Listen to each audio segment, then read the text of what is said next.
Starting the meeting. Right now, it's about 5:04, Police Chief Selection Committee. Everybody have a chance to review their minutes of the last meeting? If so, if there's no errors or omissions or concerns, I entertain a motion to accept by Al, second by Mr. Marino. I'm abstaining. Yeah, because you, yeah. I wasn't here. Okay, thank you. Tonight, as you know, we're going to have the presentations and any questions that we have for the consultants.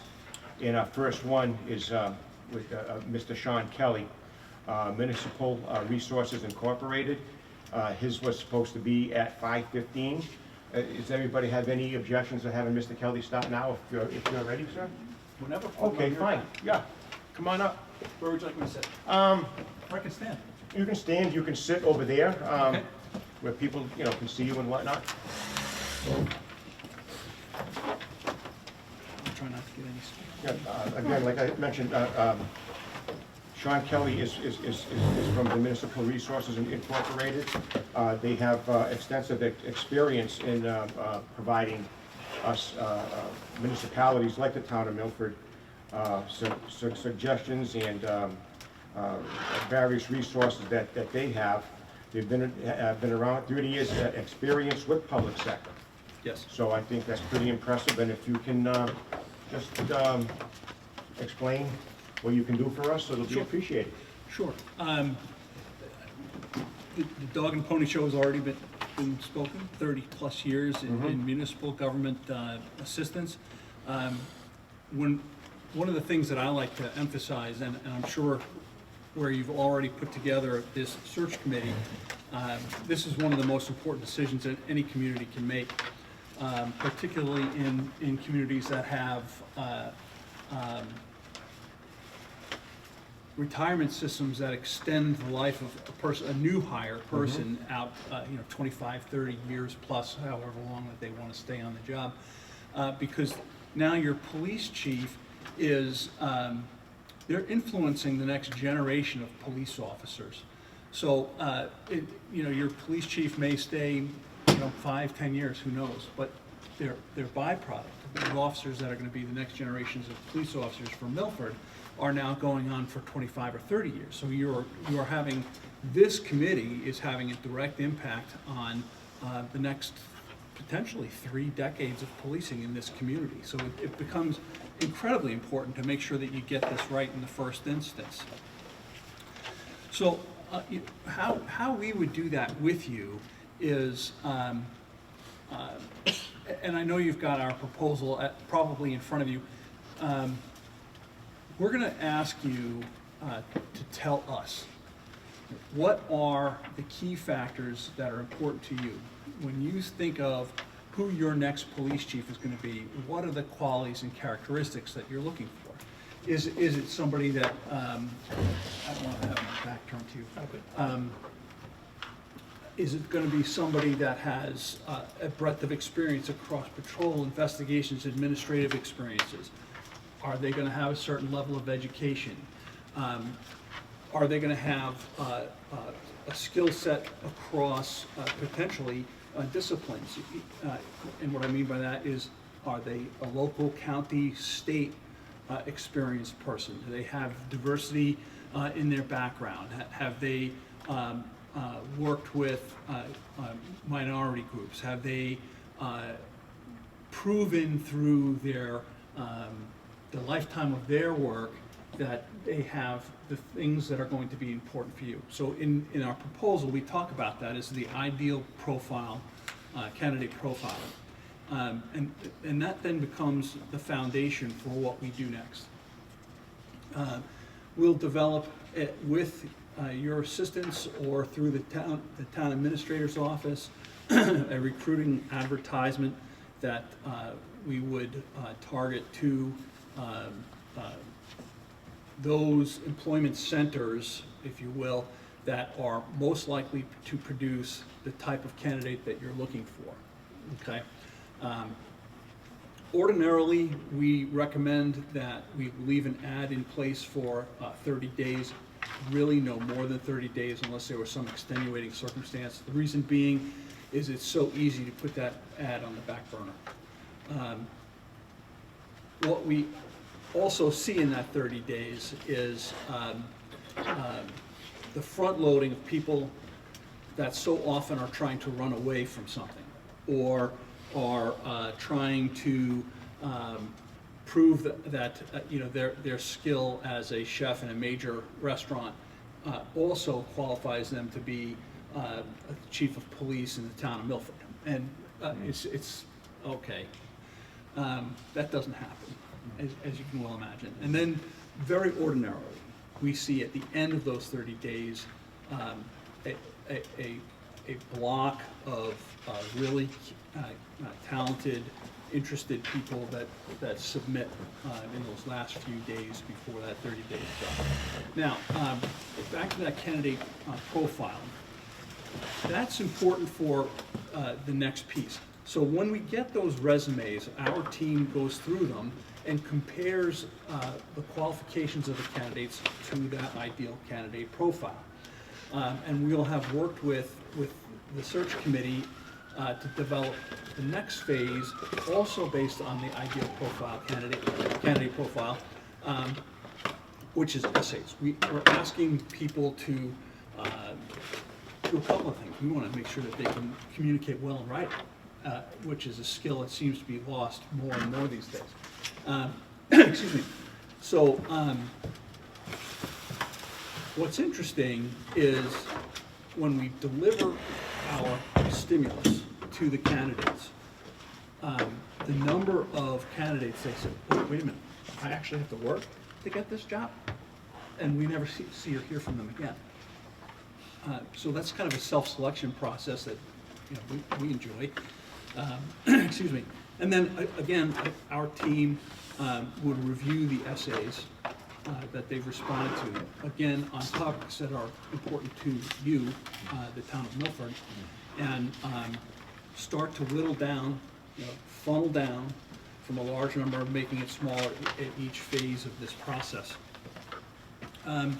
One of the things that I have, and we follow that up with an interview of our team right over the phone. At some point here, this committee is going to get engaged. And I'm going to talk about that here right now.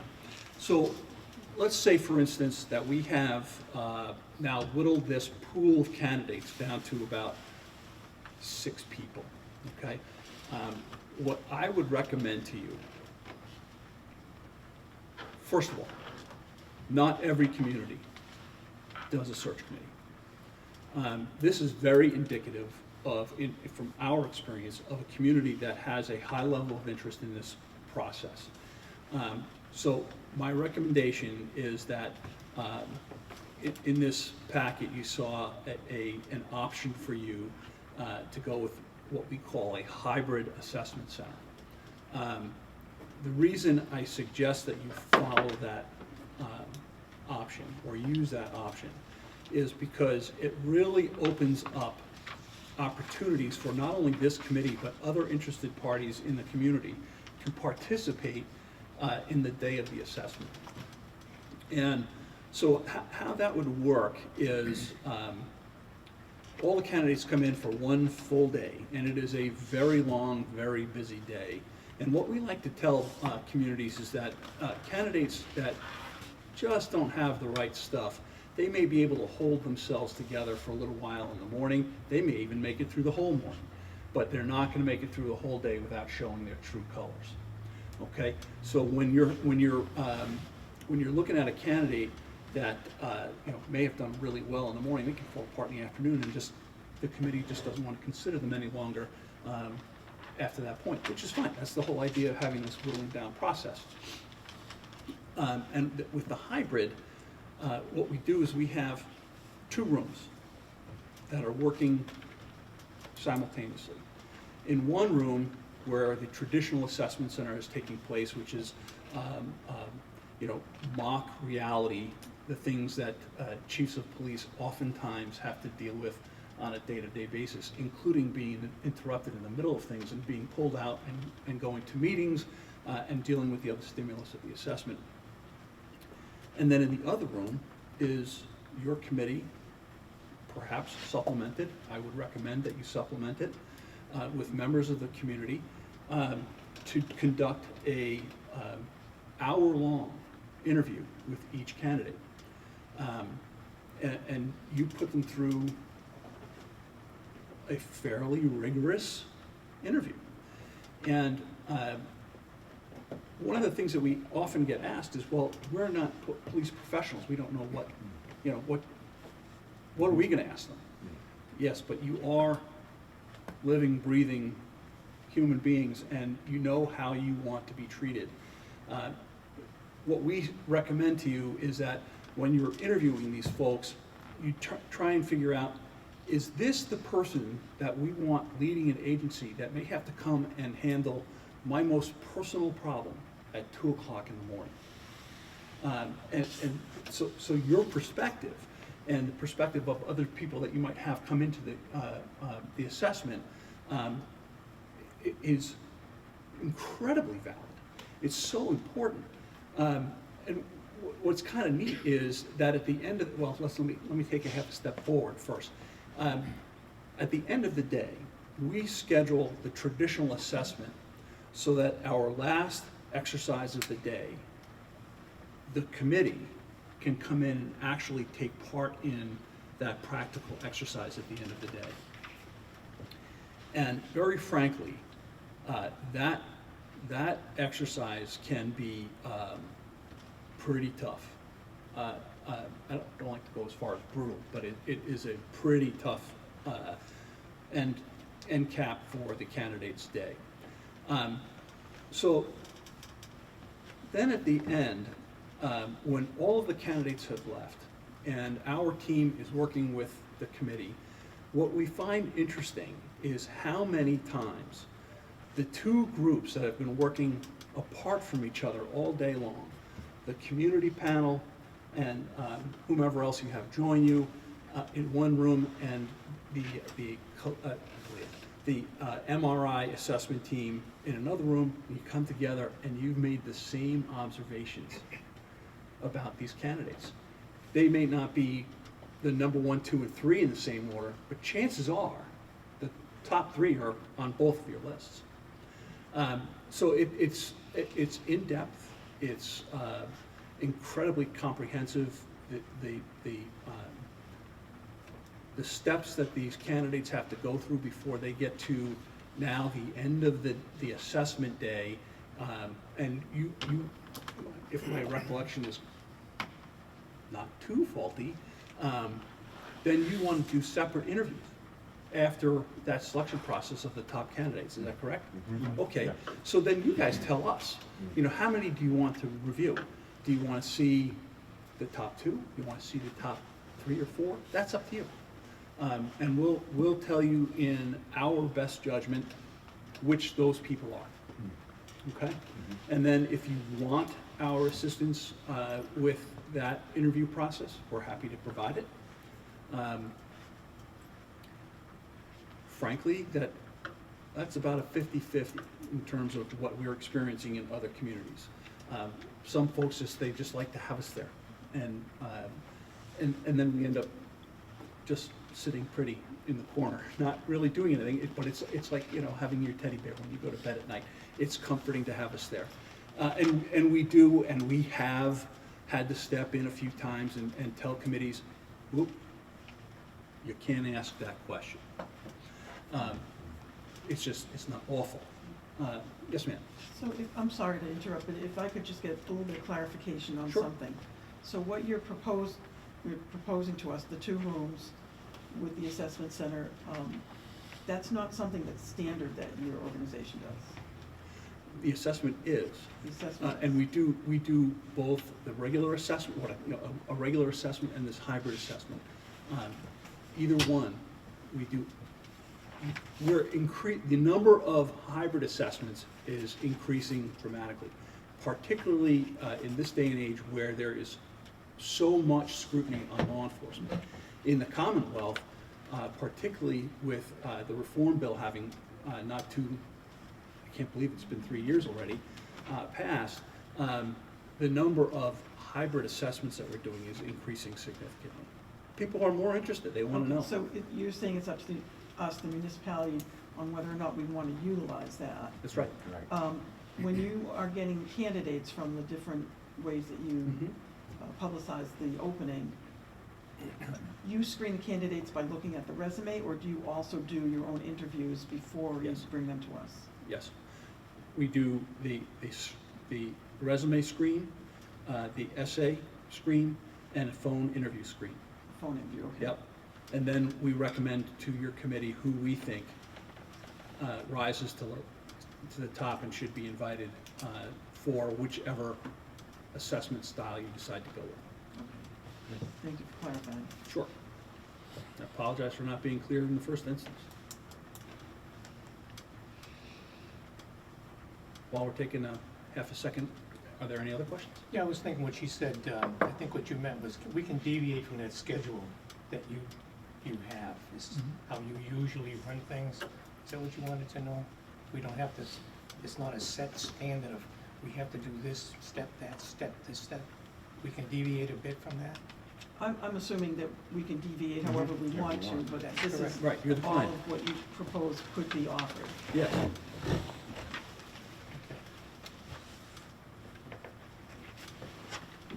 Mr. Kelly, the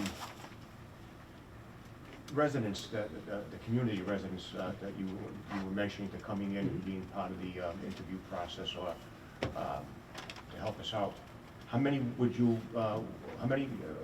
what's the numbers that you would have for that? You know, 'cause you don't want the whole town coming in either. No, thank you for asking that. Yeah. That's a very good question. Where you have an established committee already, what I wouldn't recommend you go more than 9. So you have 9 on this committee. If you were to supplement that with another 9, that's gonna be a busy room. Yeah, because on there, we have 12 Yeah, okay. here. Yeah. So if 18 people total is gonna be a busy room. Yeah, that would be a lot. Yeah. Yeah, so you'd have to just come to grips with the idea that over the course of an hour, not all 18 people are gonna be able to ask questions. Right. So this is more or less like a mini forum? Yes. Yeah, okay. What's the difference between the standard and the hybrid models that you're The speaking hybrid of? model is that added piece where the community panel, the search committee and community members are running a parallel event while we're doing the traditional assessment in another room. Okay, so in that model, both the candidates are going room to room, one in the morning, one in the afternoon, okay, I got you. Yep, and it's again, it's like a cheese every day. Mhm. They're getting pulled out of meetings, their work is being interrupted, pardon me. That's an ordinary course of business, and that's one of the comments earlier about how they can hold it together for the morning, but they have a tough time making it through the whole day unless they're prepared for it, truly prepared for it. Those types of interruptions for the wrong person, they have a tough time making through the day. I imagine. So if I may ask, what happens if we decide that, we'd like to see 3 to 4 candidates? How does that transpire in a one-day period of time? We might be talking about apples and oranges, so let me try something here. The day of the assessment, we would expect that, assuming for a moment that you've got a well-qualified pool, that there would probably be 5 or 6 people in Okay. for that day. So you would have a bite at the apple on that day of 5 or 6 candidates, both with that community panel and with the assessment panel, okay? And then subsequently, if you decided that you wanted to whittle that group of 5 or 6 down to 4, that's fine with us. You're the client. But as far as scheduling for the day, 5 or 6 is no problem at all. so in the assessment center, you say you have 5 candidates for the day. you don't have them all in there at the same time, do you? No, that's a great question, thank you.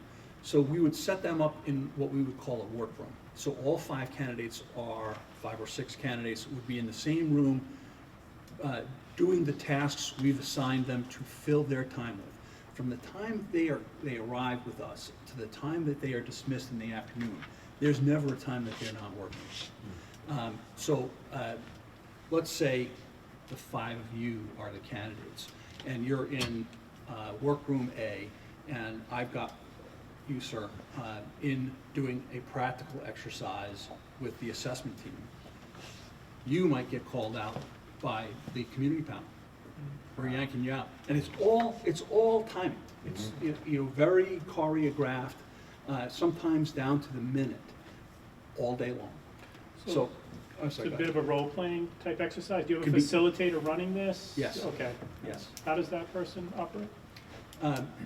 Depending on, and where we have, with a hybrid, we have somebody that their whole function is to facilitate. Okay. All right, so we have 3 or more assessors on the assessment side, and then, of course, the community panel will have an MRI consultant in with them to work you through those processes. And then the facilitator, they're practically like this with the stop. Sure, yeah.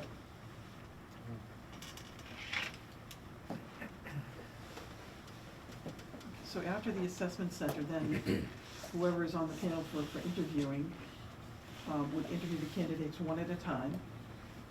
And I'm assuming that they're kept busy, the ones that aren't being interviewed are kept busy doing other things On the assessment day. on the assessment. Yes, day. ma'am, right, they never stop.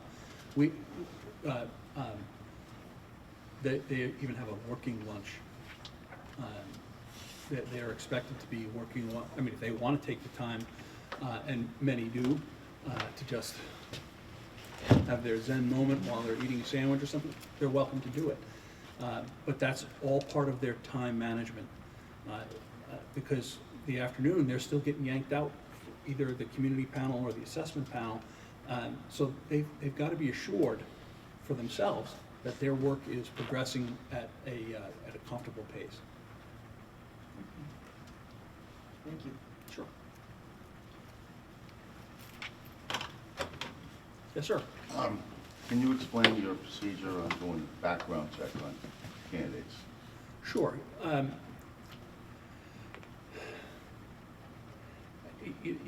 One of the most frustrating part is getting the information back from the candidates with the necessary waivers. We use a standard form that we ask that is compliant with post requirements in terms of the basic level of, what, when, where, why, and how you've gotten to this point in your career, as much as a 20-plus page document can capture it. And then one of our consultants does the background, and everything that's in that packet gets verified.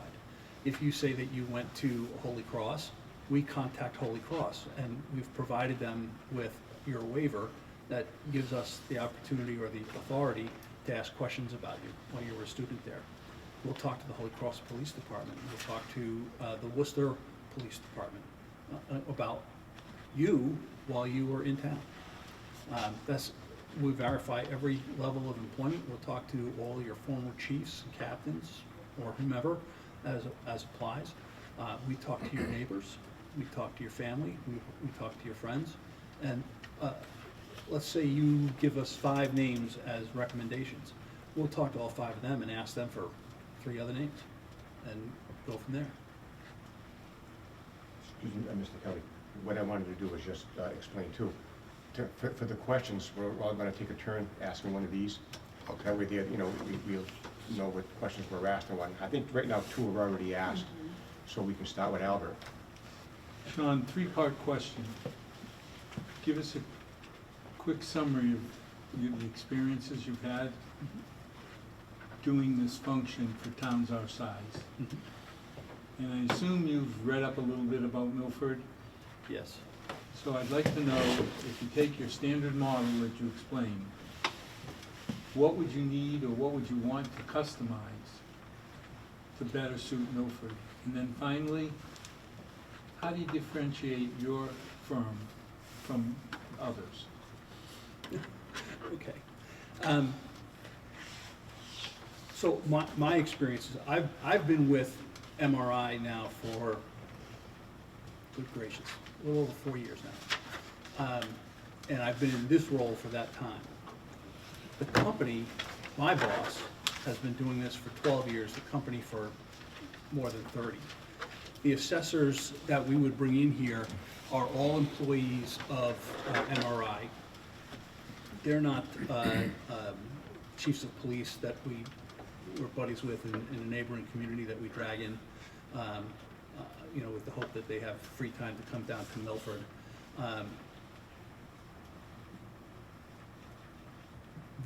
I have managed, delivered these assessment centers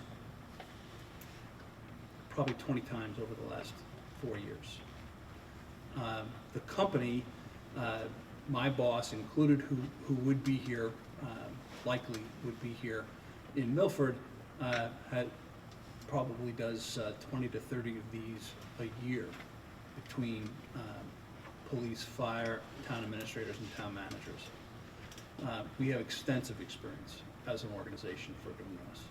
And I think that answers your part C as well.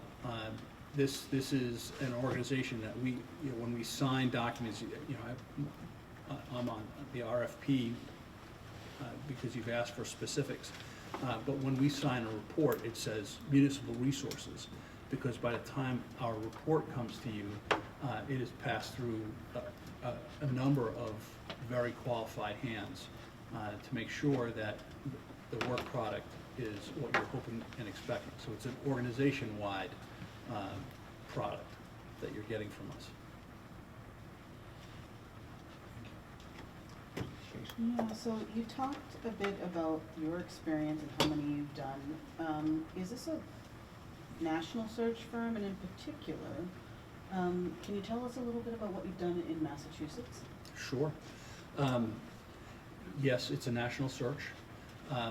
We advertise depending on when we're looking at the ideal candidate profile and the demographics of the community, for instance.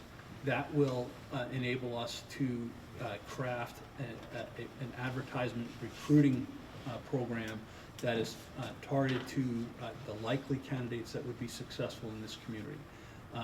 We would almost invariably, the International Association of Chiefs of Police, the National Organization of Black Law Enforcement Executives, if you had a substantial Hispanic population here in town, we would reach out to the National Association of Hispanic Executives. And similarly across the board. National Association of Women in Law Enforcement. I would bet that this community has 51, 52, 53% female. In which case, why wouldn't you want to try and attract a qualified female chief of police? So we reach out to all of those groups and advertise with them, and typically we see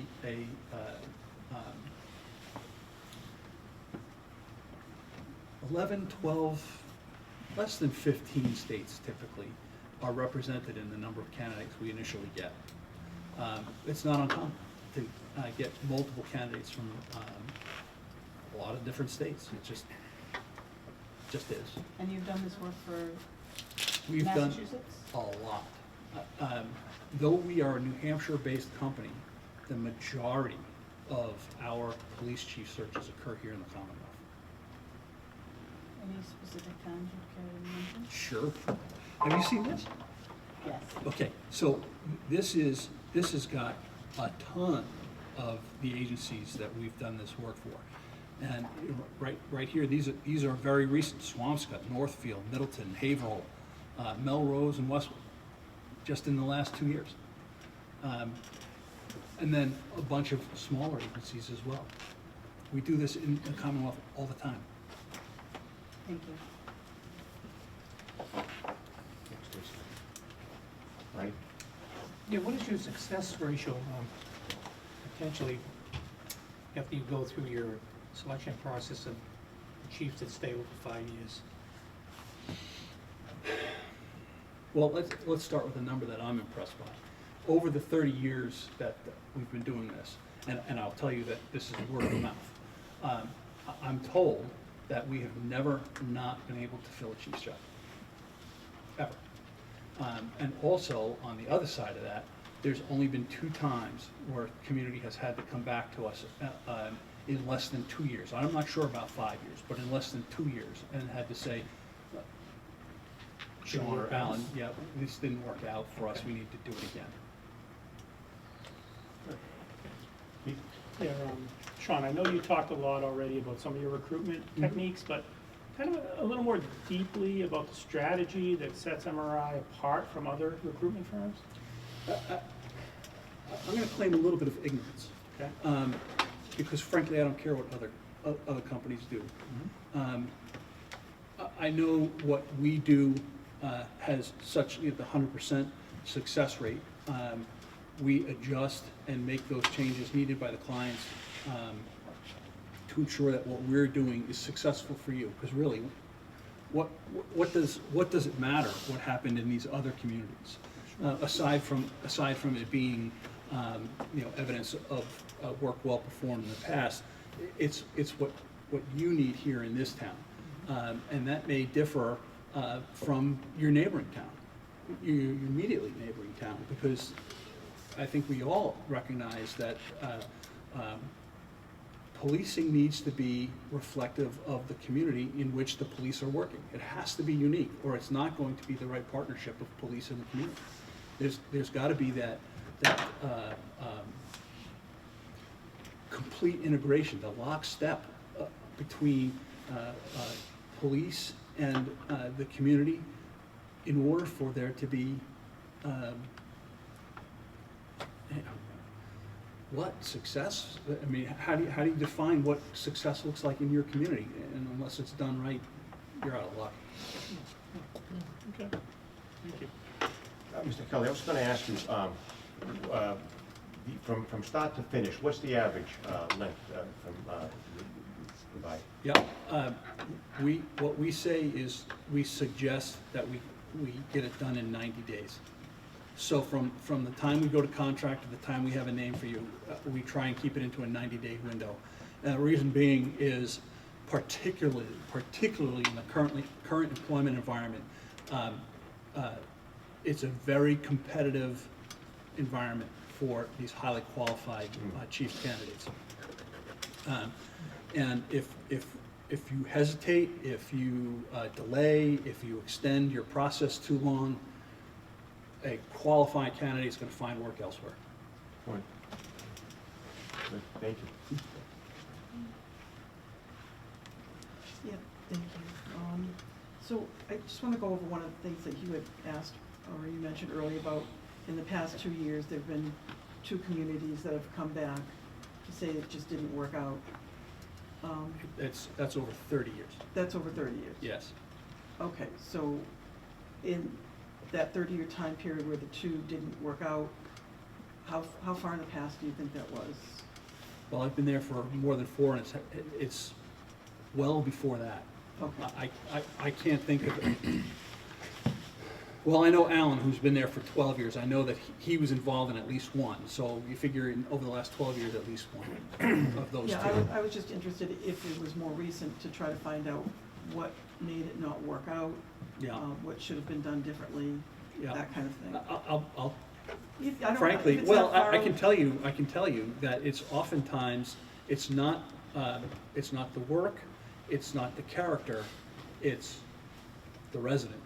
It's somebody that has moved from their home state and realized, boy, Massachusetts just is not for me.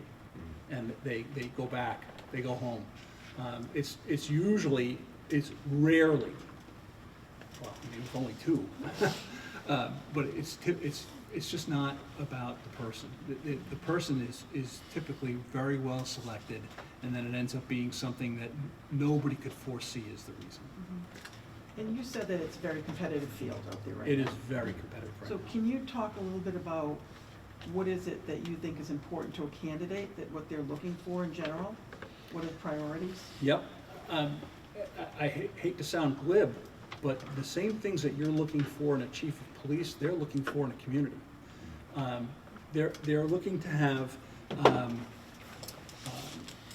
the opportunity to interact well with the people they're serving. They're looking for a community that is going to be conducive for them in many instances, far more it seems these days with some of the younger chiefs, where their children are going to be successful in the schools. What's interesting is we oftentimes, you know, and this is probably a social statement more than anything else, what are the sports like in a community? They may want to hear about that.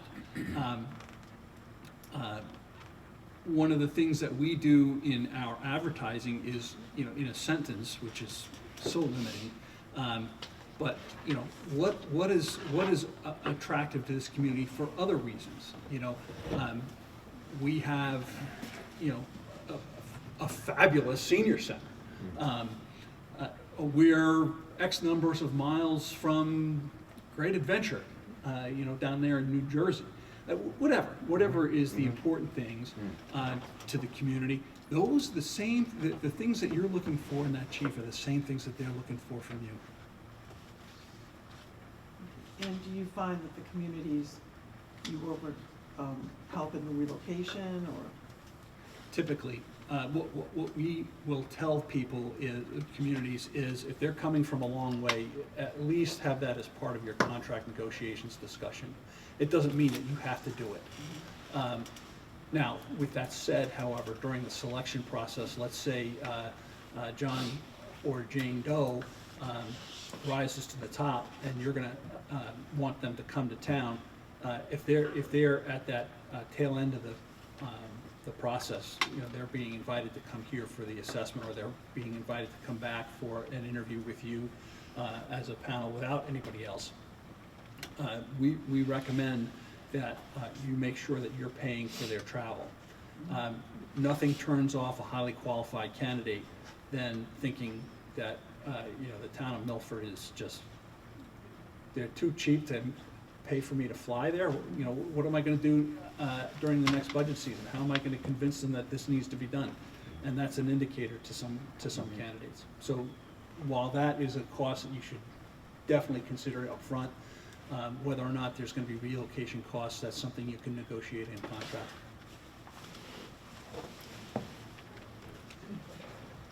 That's the question you wanted.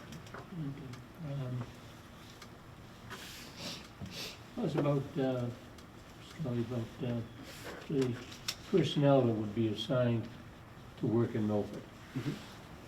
How many people are we talking about, and, you know, basically what their background qualifications are. Sure. I automatically come up with this particular group that we have found to be very successful in communities of this size. If we were to do the hybrid assessment, we'd have 5 people here. There would be one facilitator, using that word, one person that would run the community panel side of the house, and then 3 others that would be the immediate and direct assessors. The particular group that I'm thinking of, all of them are retired chiefs of communities of similar size. They have extensive consulting experience, both at the local and national level. Recognizable names with the IACP, the Commission on Accreditation for Law Enforcement Agencies, et cetera. This would be a highly qualified team that would be here. Mixed gender within the group? Yes.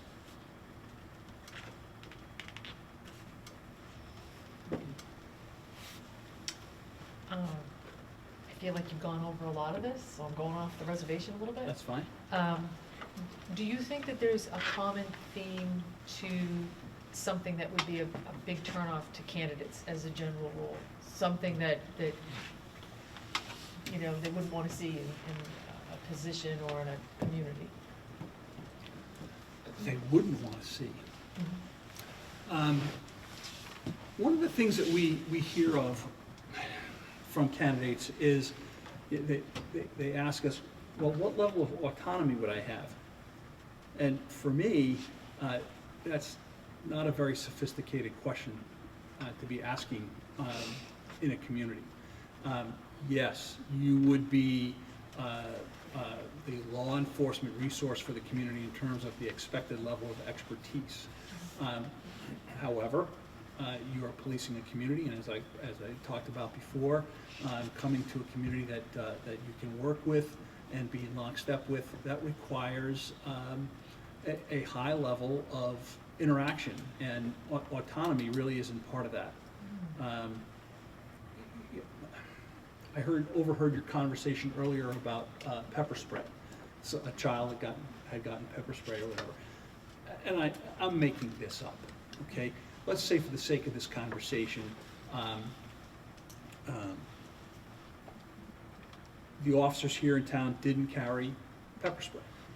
And the new chief of police is approached by staff, which would be entirely appropriate for staff to say, boss, there's this new innovative defense tool called pepper spray that we think would be valuable here, okay? Now, a chief of police in general has the statutory authority to make that decision themselves. They can say, we are going to arm our police officers with pepper spray. And somebody that wants to work autonomously and without oversight or consideration by the community might just say, done.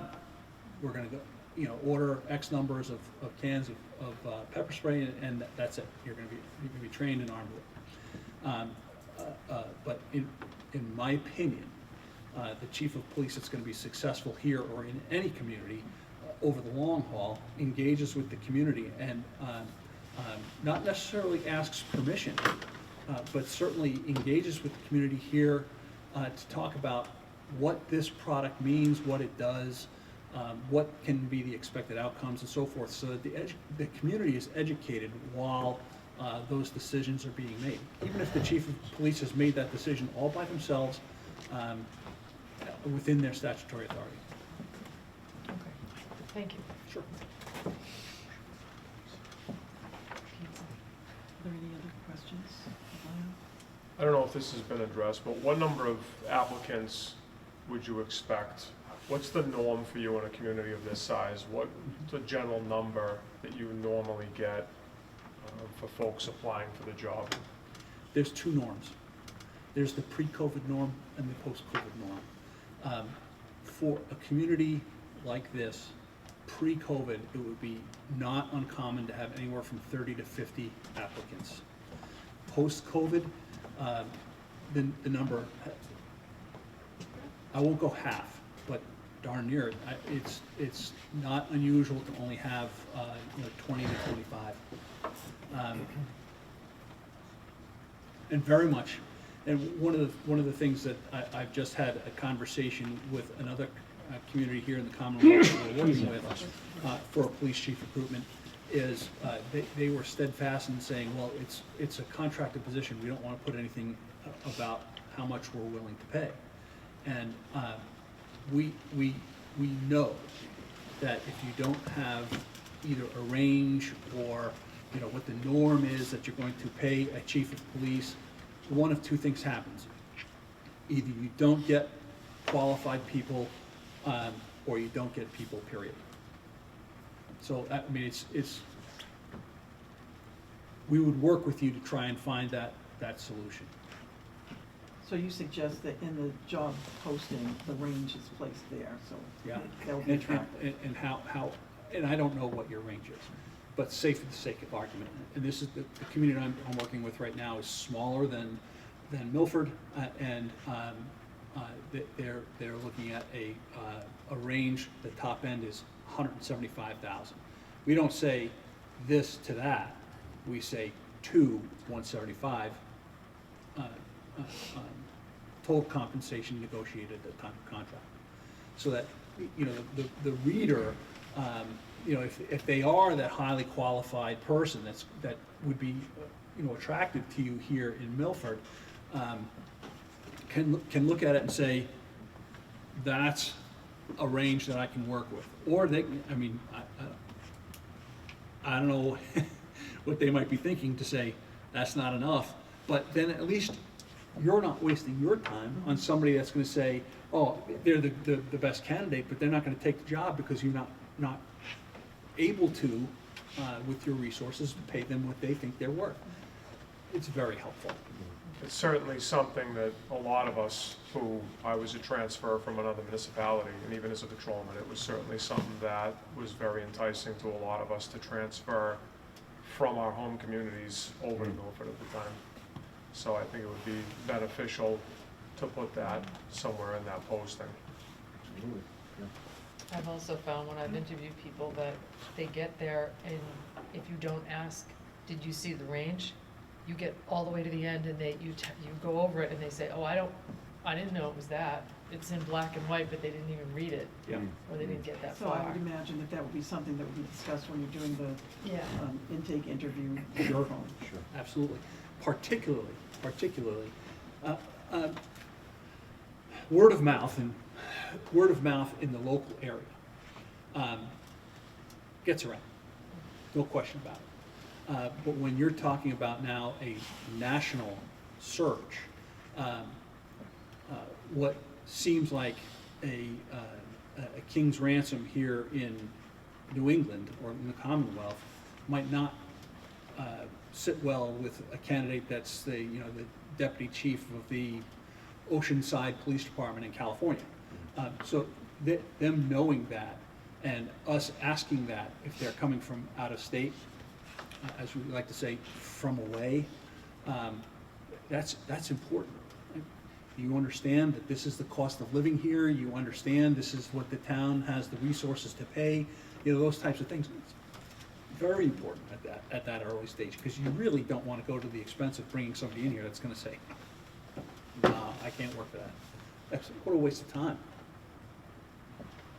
So you had expressed that, posting should be listed for, I think it was no more than 90 days? No, No, the that's posting is 30. 30 days, okay, 90 days is how long it takes. Right. So in that, 30-day period, after that 30-day period is when you would set up the time for the assessment center for hiring from any candidates that correct. would be in the interviewing. Yep. And what is the connection, how often are you in contact during that 30-day period? That depends on who you want me to talk to. Not really who, but let's say I was to speak with the town manager, town administrator. A lot of front load, because we're gonna be working on that ideal candidate profile. And that is typically not just the town manager. That's with this committee. The Board of Selectmen, we'll talk with them by phone. And we'll ask all these questions. There'll be a lot of front load interaction. And then as we progress, our recruitment manager, a lady that works with me on all of these recruitments, she will periodically send an email to either the town administrator or another designee. So if you had a director of human resources that you would prefer to Sitting get right those at our things. table. There you go. Okay, so what you would see is an update that says something to the effect of, we have received, to your question, 30 applicants from 11 states. All 30 applicants have a bachelor's degree, 25 have master's degrees, that type of thing. 9 are female, X number are black or Hispanic or Asian, and then that's when you start to look at your own demographics to see how those things mesh and so you get those updates as we progress. Okay, thank you. Can I ask one more? Is your company currently or in the past been involved in any civil suits or litigations by applicants? Not by applicants that I know of. That you know of? I think I would. With that said, however, that's not to say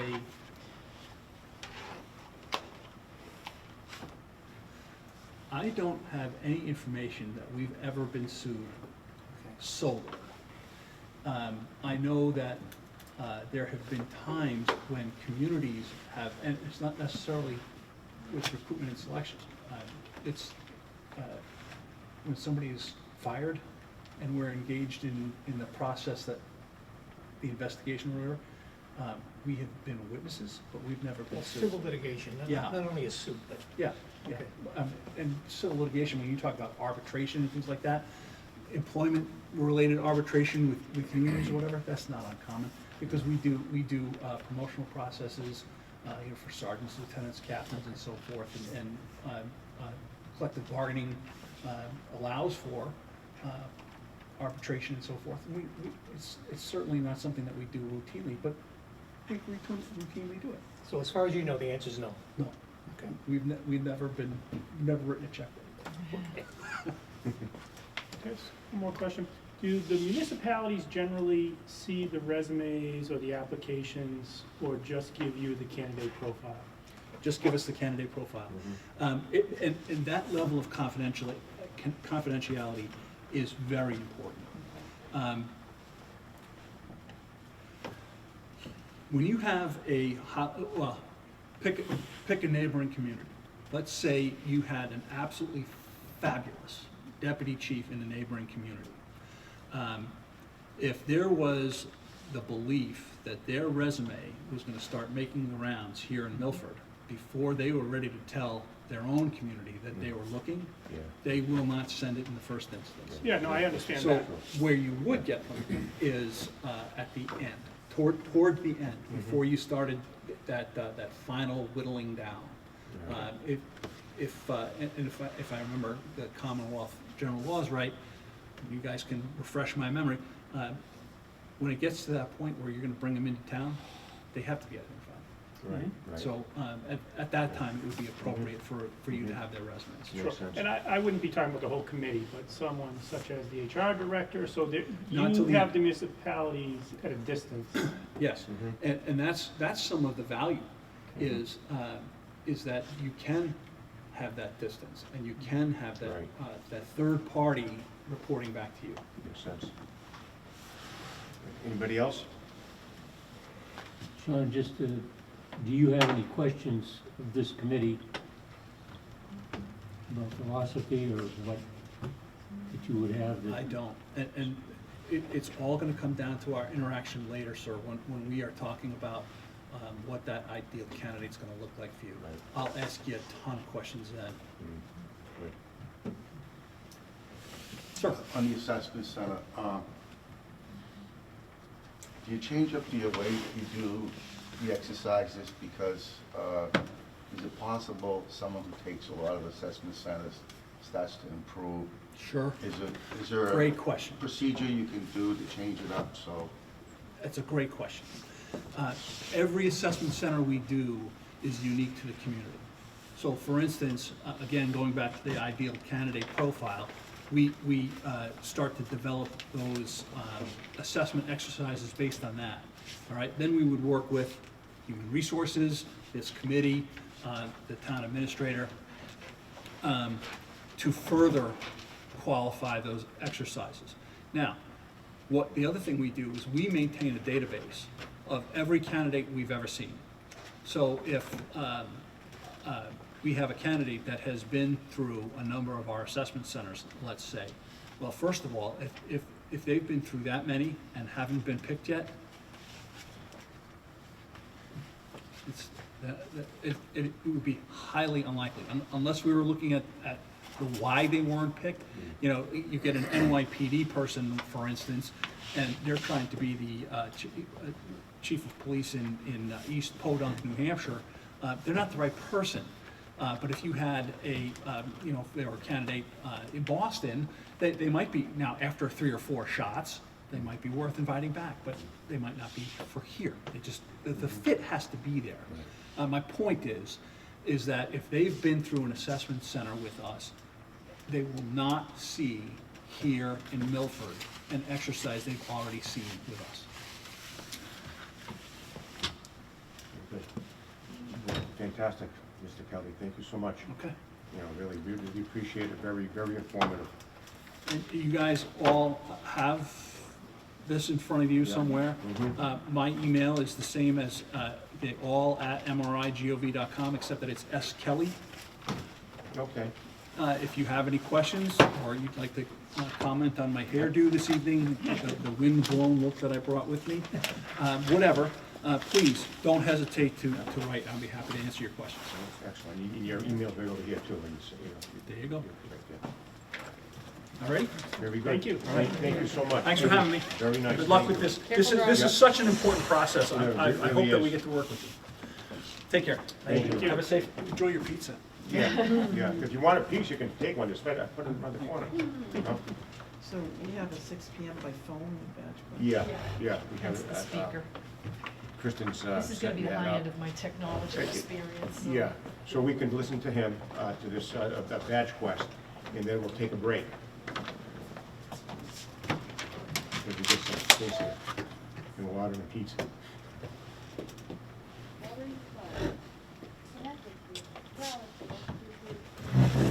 Let's see if this works. His name is Dylan. Oh, sure, I got it. Dylan? Okay. What we're gonna be hearing now by phone is a, presentation and questions that we can ask, a company called Badge Quest, Public Safety Consultants. They're out of Plymouth, Massachusetts, and the individual who submitted the RFP, his name is Dylan Coswell.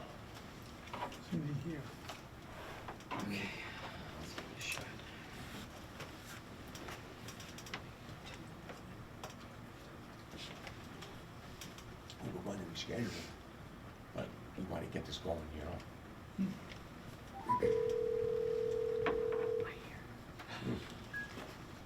This is Dylan. Hi, Hi- Dylan, hi, this is Dylan. Kristen, how are you? I'm good, thank you. Good, you're on with a bunch of people in our committee. The chair is Paul Mazzucchelli. I'm gonna let him take over from here, but the phone seems to be working, so I'm just gonna step away. Yeah, Dylan, hi. Paul Mazzucchelli, I'm the chair of the Police Chief Search Committee for the town of Milford. And I welcome you and thank you for taking the time to talk to us. What we want to do is hear a presentation from you for a little while, and then we'll ask you some questions in anything that would concern us. Badge Quest has been around for quite some time. They have been conducted recruitment service and assessment center, and they've submitted their RFP to us, and we're happy to hear from them. So Dylan, if you can tell us what you can do for us, it'll be appreciated. Sure. Well, first I want to thank you guys for having me present, and also apologize that I couldn't be there in person. But I do appreciate the accommodation of allowing the phone call. So essentially, I know you guys you have copies of the proposal, but I'll just go over really quickly the process. So essentially, we would meet with the committee, and we would perform job task analysis and department profiles to get an idea for what the needs of the community is and what the needs of the position are. And then what we could do is have a search, putting out resumes, putting out job descriptions to the Mass Chiefs Association, and also if we wanted to go national, we could do the National Police Chiefs Association with the search. After a search, we review resumes as they come in. Usually the period that it's open for is 30 days. Usually we can sort of go through and eliminate some of the candidates that we don't think are going to be a good fit. We want to try to narrow that down as much as possible and just get the absolute best candidates. And then there's usually a questionnaire that we would send to them, but also having them fill out a town application. But essentially, the narrative questions, getting to the root of their backgrounds and what their ideas are for the police department and being the chief. Once we narrow it down, ideally we're trying to get down to 5 candidates for, have optional of an assessment center, which we have a panel of either current or retired chiefs, and the assessment center process consists of written and interactive exercises. We run the candidates through and measure up their key performance skills, abilities, and their personal characteristics. Things like leadership, communication, problem analysis, decision making, and get scores for those based on the consensus of a panel of police professionals who also have extensive experience in the assessment center process, and could basically compile a report that would hopefully aid you in your selection process. And of course, interviewing the candidates, making sure that they're on board with all the specifics of the position and what's offered. And yeah, I know that was a little rushed, but that's in a nutshell essentially the process as we have it here. So take questions gladly. So if I could ask a couple Sure, questions. go ahead. I'm hoping you can hear me okay? Yeah, I'm not getting feedback of myself, but when I'm not talking, I can hear pretty well. Okay. So one of my questions is, you stated that you would post a job with the Mass Chiefs Association, and if we wanted to do a national search with the National Chiefs Association? Is that correct? Are there any Yes. additional sources that you would be able to post to besides those two? Those are the two main ones that we utilize. Those are the ones where chiefs that are looking for jobs, those are the ones that they go to. Okay. We also have a recommendation of, just to double check real quick. Placing an ad in the newspaper, the regional newspaper, just as a catch-all there. And but yeah, those are the main ones that we have a lot of success with. Okay. And you also said that you try to narrow down the candidates to the top 5. You stated that you sent a questionnaire to the candidates? Yes, ultimately. So that would be, I guess, what we would probably call step 3, further down. Initially, when we over the course of 30 days, hopefully getting a lot of resumes in, narrowing that down initially. There can be an initial sort of set of, or a round of interviews, so you could talk to, a wider range of candidates before further narrowing them down. And yeah, at that point, we would send the sort of written narrative questions for them to consider and answer, and that gives us a little bit further insights into them as candidates. Okay, just to make sure that I'm understanding what you're saying, that as the resumes come in, you do obviously a visual screen of their background, and Yep. you may do like a phone screen or an interview, some kind of interview with them?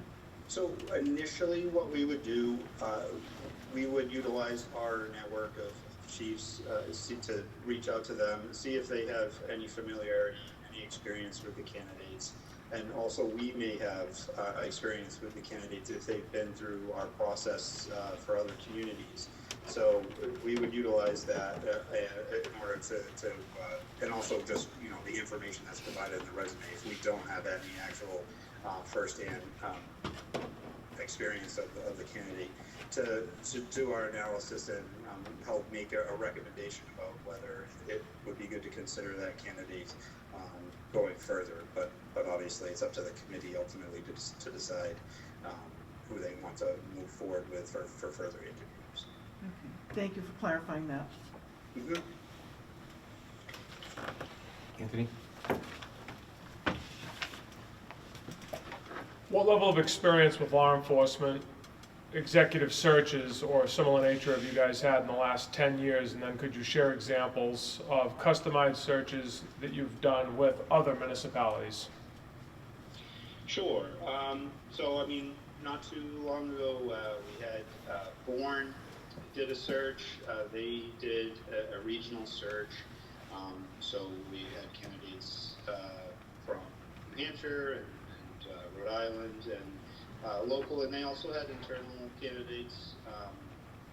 And it's just really a matter of doing the department profile and task analysis, working with the committees, and understanding what the needs of the community is, what the needs of the department is. Another tool that we use, that we utilize, is a department questionnaire, which could be an anonymous questionnaire that we send out to members of the department to give us feedback into what they're looking for. We also offer a community questionnaire, or a example of one, anyways, that we could have.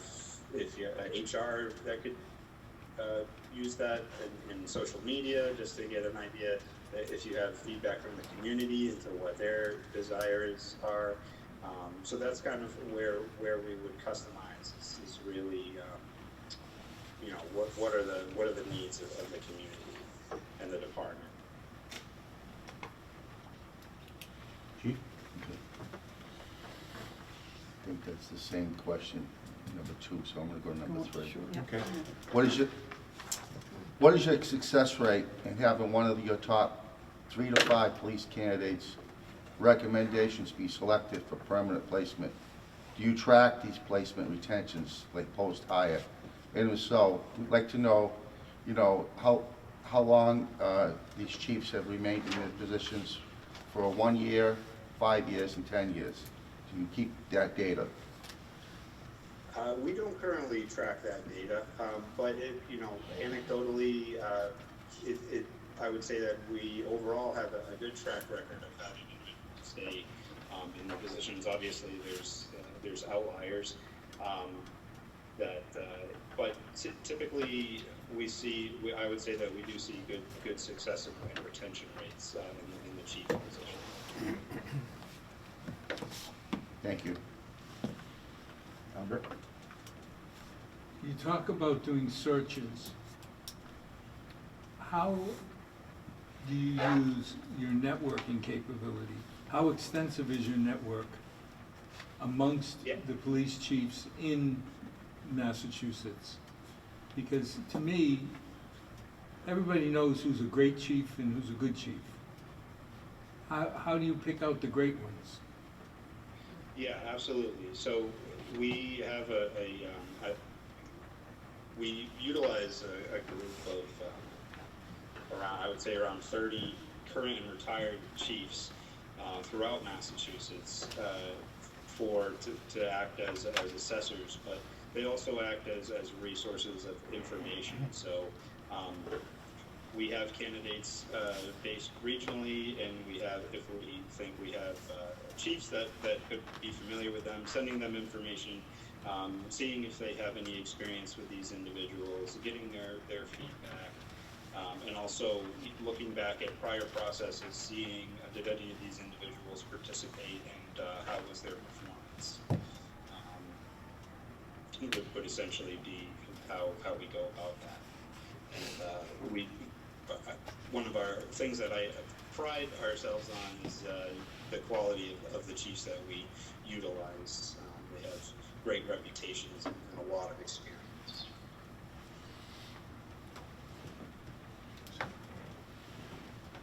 I'm gonna skip a couple things. Sure. Yeah. Somebody can go back to them if they think they need to. Continue on. Can you talk a little bit about your background investigation process? So yeah, I utilize well, let's see. For right now, I have Chief Pomeroy doing our background investigations. It's something that he's done for decades, both when he was in charge at Badge Quest, and also with his other company, Pomeroy Resources. So you know, they do. The process is similar to, I think, what you would find with other companies, but it's yeah, it's tailored towards law enforcement. Could you elaborate a little bit more? Like, so when you get a I'm gonna resume, be, yeah, I mean, honestly, it's something that I delegate, so I'm not too actually familiar with the. I'd have to double check and get back to you on more specifics on the background investigation process. okay, thank you. Right? Yeah, population-wise, what's the largest city in Massachusetts that they've utilized your services, and were they successful with you? Yeah, so I think population-wise, geez, that's tough. I know that as far as like the size of the actual processes that we go through in Massachusetts, Tewksbury is one of the larger communities. I actually was just in Newburyport recently. In Connecticut, we do Greenwich, Connecticut, which is a very large community. So we do have experience working with larger.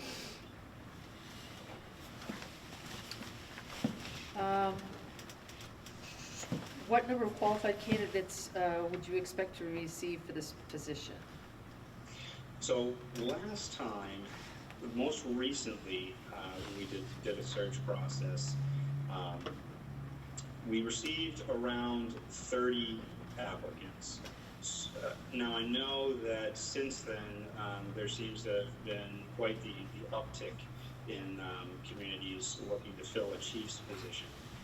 So I don't know how that's going to affect the pool, but that would be a good estimate, I think, around 30. Okay, thank you. What was that time frame that you say that 30-ish?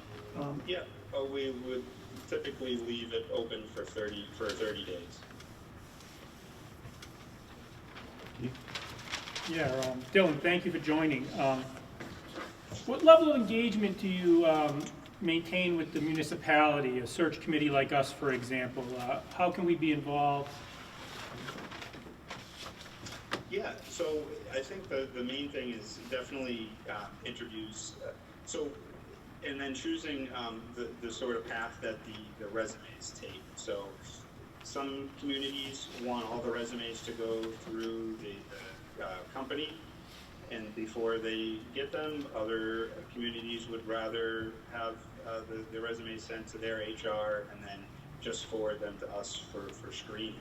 But certainly involvement in that initial process of narrowing those down, and also we could collaborate on interview questions going into either interview stage, but certainly it's a collaborative process. Excellent, thank you. Yeah, the question I was going to ask you, Dylan, too, we've been meeting since January. The average time that your company could provide for us from start to finish? Yeah, so there's a timeline in the proposal. Let me just double check here.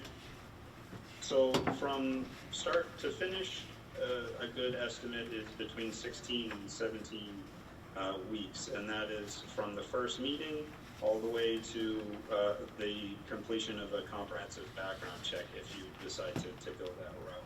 Mm-hmm. Very good, thank you.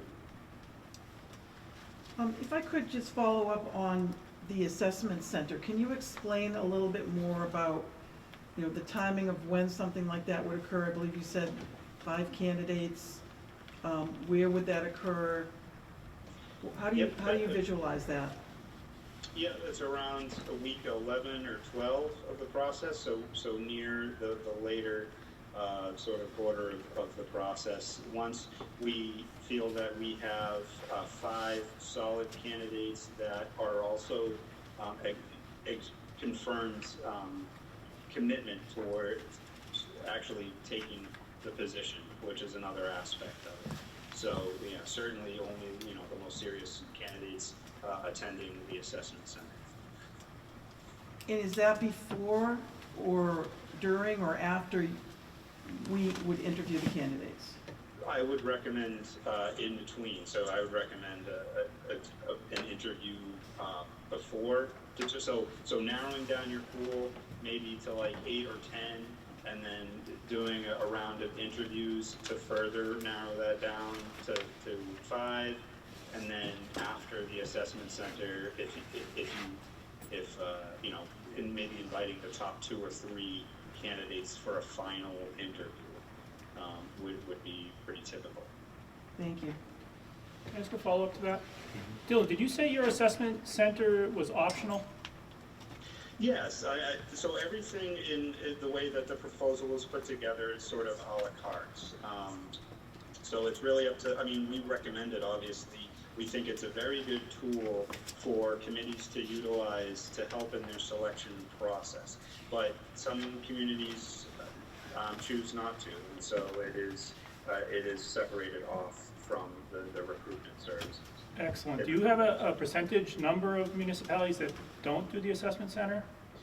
I don't, but anecdotally, it's low. Most of the time, we do assessment centers. In fact, very often a town will do their own search and utilize a company such as ours for only the assessment center. Okay, process. yep. That's something, but really an assessment center is a very important aspect of it, in my opinion. Okay. Thank So, you. is the lion's share of your work done for towns in Massachusetts? Yes. Okay, and as part of that, so it's got me thinking about something that was asked before in another session. Your assessment, do you have a standard assessment that you use, or do you change it up periodically? No, we change it for every community, every rank, and every year. If a community hires us year after year, we always try to provide a unique assessment center process each year. Thank you. Dylan, I noticed in your resume that you listed Milford, that you used it for an assessment, in an assessment situation. Do you remember when that was? And Sorry, they're breaking up just a little bit. Can you repeat that, please? yeah, in your resume and your proposal, you listed Milford, Mass, that you had done an assessment as a reference, and I was involved Yeah, 3 years ago with the well, chief. I think that was a while ago. I think that was for the selection of the previous chief, not the current one. I actually was not personally involved in that process. Chief Pomeroy was. Okay. All right. I believe that was when Chief O'Loughlin was hired. Yeah. Oh, okay. Anybody else have any questions for Dylan? Yes, one more. Sure. Yes, how many people do you currently employ in your company that assist you in this search? So actually, I'm the only employee. Well, me and myself and my wife are the only employees. We retain the chiefs on as contracts. Basically, you know, each job is its own thing essentially. But I still work very closely with Chief Pomeroy, especially on these chief processes. So I would definitely bring him on board for that. But he is a 1099 for us. Thank you. Anybody else? During the search process, like say the 30 days the position is posted, how much contact would there be with you during that time frame?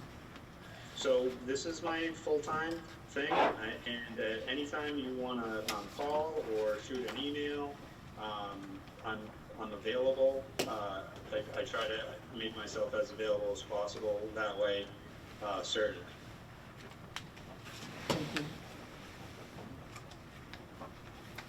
Anybody else? If not, Dylan, thank you so much. Great. Yeah, and again, I apologize for not being able to be there in person. It's difficult to. I'm in my car right now, parked. So, but I really appreciate you having the accommodation and letting me call. Well, you're very welcome, and thank you for the information you gave us too. We appreciate it. All right. Drive Thank safe. you, and Drive safe. Bye-bye. As everybody knows, this is Mr. Stevens, Russell Stevens from Safety Consultants, LLC from Boston, Massachusetts. The company's been offers 18 years of progressive public sector experience, served over 180 Massachusetts communities, and we're glad you're here, and if you can tell us how you can help us, we'll much appreciate it. Sure. Thank you, Steve. So a little bit about the company, and thank you for so 18 years we've been in business. Chief Wayne Sampson started the company 18 years ago. Chief Sampson is retired Shrewsbury Police Chief. After that, he was Executive Director for Mass Chiefs of Police for over 10 years, and then he started the Cape Cod and Islands Police Academy with Chief Peter Carnes. He's an attorney as well. I joined him about 12 years ago, and we've been doing assessment centers since. We've done numerous assessment centers. We concentrate specifically in Massachusetts. Massachusetts is very unique. Massachusetts laws are unique. Anyone who's been a police officer, especially in Massachusetts, knows the uniqueness of our Commonwealth as well as the uniqueness of the laws that govern us. So we stick just to Massachusetts. We've done over 400 assessment centers. We've done well over 70 police chiefs assessments, and that doesn't include deputy chiefs or fire chiefs. That's just police chiefs.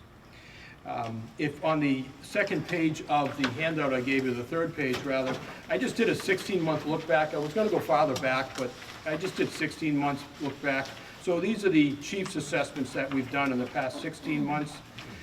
Some are a straight assessment, and some are a search and an assessment, and some are civil service assessments. All the assessments we do, we like to abide by civil service rules. They're stricter rules, and we use ethical consideration and guidelines for assessment centers.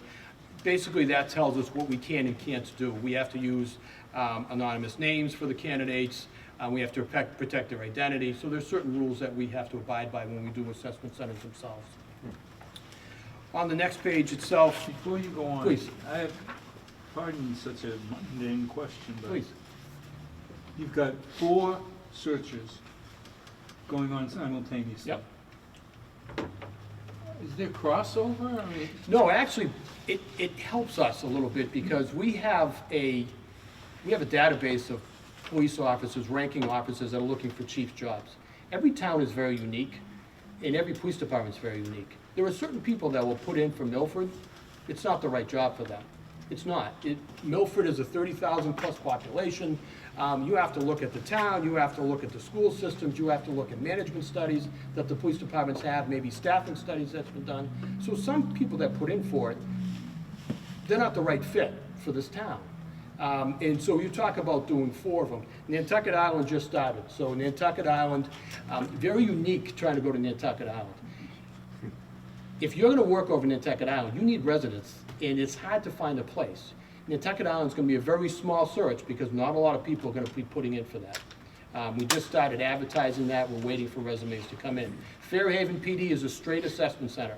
That is an in-house assessment center, so only people from inside the police department can put in for it. It's a civil service in-house assessment center. That is not a search and assessment. That's a fairly easy one. The North Reading process, the town did the search themselves. All we're doing is the assessment center. Again, the assessment center is the easy part. The search is what you really need to spend time doing, finding the right candidates. And the Stoneham one just started. Their time frame is different too. It really depends on how much time that it takes to do that, to do the assessment itself, to do the search itself. We've done more than 4. With 2 of us doing it, it really makes it a lot easier. We spend a lot of time on finding the right person and working with citizen committees to make sure they have the right person. It's really about, it's easy to find someone and say, okay, here's the police chief, but are they the right fit? Are they gonna work well in your department? Do you have internal candidates that are gonna be put in for this position too? I mean, you really need to look at the whole process itself. I hope I answered your question. Okay, I apologize, I tend to go on too much. About the process, the way we do the process, and I kind of put it there as a talking point. The first thing you do if we got the position is to meet with town officials. And when I say town officials, you know, we need to be told who you want us to talk to. Do you want us to talk to select board members? Do you want us to talk to department heads, the fire chief? I really think it's important to talk to your union membership and representatives from the police department. I always ask the town, I don't care if you just give me a representative from your superior officers union, give me a representative from your patrol officers union, give me a representative from the dispatch union if dispatch falls under them. Let me talk to some people in the police department. I need to know what they want to see in the next police chief. That's important as well. So conducting interviews is very important. We also need to talk about the chief's position, review the job description for the police chief, and conduct a job task analysis. A JTA is used to tell us what specifically your chief does. Look at your staffing levels. Look at prior reports. The staffing levels will tell us, you know, some police chiefs have several layers of the onion underneath them. They have different ranks that fall underneath them. We need to know that about your department. We need to know the demographics of your department. We need to know the staffing levels of your department. We need to know arrest records, what your crime rate is in your department. So that's important to know. In order for us to better serve you, we need to know everything about your town and about your department. And are we working with in the citizen committee, if you have a citizen committee that's gonna work with us on this, that makes a difference too. How involved is the citizen committee gonna be? Can we meet with the citizen committee? Do we wanna meet in person? Can we do it by Zoom? Sometimes trying to get everyone on the same sheet of music at the same time is hard. You know, and the other thing when you're using a citizen committee, there has to be a commitment that you cannot talk about the candidates. Because a lot of these candidates will put in a resume and they don't disclose to their appointing authority that they put in this resume until the time comes they're being really looked at. So it's important that the citizen committee, a lot of times that the towns will ask the citizen committee to sign a non-disclosure. Basically, you're not gonna talk about candidates outside this room. The job task analysis tells us specifically what the chief does. Every chief, depending on the size of the department, does something a little different. Some chiefs are a little more, you get to a smaller department, some chiefs are a lot more hands-on than a larger department. You have a larger department, there's more layers of the onion, different staffing levels. So that's important for us to know about that too. So review town documents, contracts, staffing levels, and other pertinent information. And then work with the town to develop a job placement, job ad. That's, if we're working with the citizens committee, normally we'll do the ad, and then we'll push it out, and we'll try to get input. Now, you can take the committee and have a subcommittee, like these 4 people are gonna work on the job announcement, or you can have everyone do it.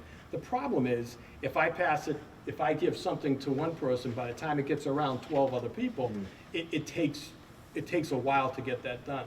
But it can be done, it's just, we do the basic announcement, and then we give it to you. In the announcement, we try to keep it no more than 2 pages. If you put more than 2 pages, it gets very costly to push it out. Where we try to do is, there's a couple places where you can push this announcement. Mass Chiefs of Police has a website that has over 1,000 followers on it, and we push it out through there. You can push it out to New England Chiefs of Police Association as well. You can push it out to IACP. You push it out to IACP, that goes nationally. It depends on what you're looking for. I started off by saying Massachusetts law is very unique, and it is unique. And the way we conduct business in Massachusetts is unique as well. Sometimes you get candidates that come from other states that don't necessarily understand the nuances of Massachusetts. So you can put it out to IACP. We tend not to put it out, but it's really a discussion to be had with the board, with the Citizens Committee, to see if you want to put it out that far or not. You would get a lot more applicants, however, your applicants will be coming all over the country. And it really, that's for a conversation. After the announcement is done, you advertise for a minimum of 30 days. Push it out there for 30 days. So Mass Chiefs, New England Chiefs, you put it on the online version of the Beacon, which the MMA does the Beacon, the Municipal Association. So a lot of people looking for jobs will actually look at the Beacon too, the online version. So we push it out there as well. Then you get resumes. Now, when you get your resumes in, some of these resumes will not even fit the minimum job requirements that are in your posting. They just won't. There are a lot of people that will send in a resume and they're looking for a chief's job, and they'll just, for lack of a better term, spray and pray. They'll just push this out there, their resumes, and hope that they can catch something. You look at some of these resumes, they won't even meet the minimum requirements that you put in your job announcement, so they're an easy one to push out. Then you have your list of people that you put it on a spreadsheet, you have your list of people that are gonna move forward from the resume portion. You sit down as a committee, you have a discussion about their resumes. We like to use a grading rubric of a 1, 2, 3, 4, excuse me, a 1, 2, 3 on the resumes, and then we weight the resumes and decide what are their qualifications, do they meet what you guys are looking for, what the town is looking for, and decide whether you wanna move them forward in the process or not move them forward in the process. So once you select what candidates from the resumes that you want to move forward, and also the other thing that we like to do is, as soon as you get the resume, start doing Google searches. See how the names pop up. See if good, bad, and different pops up on these candidates. And not that that's something that's going to weigh, that's going to knock this person out this early in the game, but it's something that gives you a little intel on the candidate if you start doing that. So are you, just sorry, Please. Are you saying that that's something that you would expect us to do? No, Or is I that do would- that. 'cause you- Yeah, yeah. Could I ask, could we be involved or designate like our HR director to be You involved? most with certainly that? Okay, good, good. What we like to do, what works best, we find works best, is when you send the job description out, the announcement out, ask for, in the announcement, it's gonna say a PDF version of a cover letter and the resume goes to HR. Perfect. HR is the one that should be collecting all these. I agree. And HR puts it on a spreadsheet, and HR will hold on to them till the closing date. At the closing date, that's when, and it really depends on the citizen committee, how involved the citizen committee is or not. It really Sure. depends on that. So at that point, the citizen committee gets all the resumes, and we have a discussion about the resumes. We have some towns that don't want the citizen committee involved until the very end, until the whole process is done, the assessment's done, then they interview the candidates, and then the TA or the TM interviews the candidates, and then they present to the board. And the other question is the TA or TM, are they the appointing authority? Or is it the board's the appointing It's the authority? board. It's the board. So the TA or TM presents the candidate for the board to do the selection. Okay. So after the resumes are in, and if the committee wants to be involved in weighting the resumes, then that's great. If they don't want to be involved, then myself and 2 other chiefs look at the resumes, we weight the resumes, then we provide you a list of, these were the original candidates, and now we cull the list down to this portion here. And from the resumes, the next phase we do is written essay questions. We develop essay questions based on the town, based on the police department, and then we give those to the remaining candidates. We push the essay questions out to the candidates. The candidates get a week to respond. We don't give them a limit of how much they can write on these. It's up to them. We tell them basically it's a 12 font, APA format, 12 font. We don't tell them how much they have to write. If the Citizen Review Committee wants to help design those questions, or we ask that you give us some topics that you would like us to develop questions on. Again, it really depends on how involved the committee wants to be. So we'll ask that the committee either gives us questions or gives us topics and we'll develop the question, or you can have a subcommittee from the committee that helps develop questions, or we can develop the questions. And then we push those out to the candidates. I imagine you must have many questions from what you've done in the past. We do. But what makes Milford unique? We always ask the question, why Milford Police Department? Why are you coming here? We'll see some candidates that we've done a lot of process. We see the same person putting in for a lot of different towns. That tells me you're not looking specifically for one town. You're just looking to land the chief's job. That's a little different, So we have several questions, and I can give examples of the questions too that we push out. And then we give them a week, they respond back, and then again, we have a grading rubric that we use, a 1, 2, 3 rubric on the responses to the questions. It gives us a chance to look to see if they can write. We're not looking for English majors, but as a police chief in an administrative role, you have to be able to write. So we get to read those, we get to read the responses, look for the thoughtfulness of the responses, their in-depth, how depth the responses are. And then from there, we cull the list down again.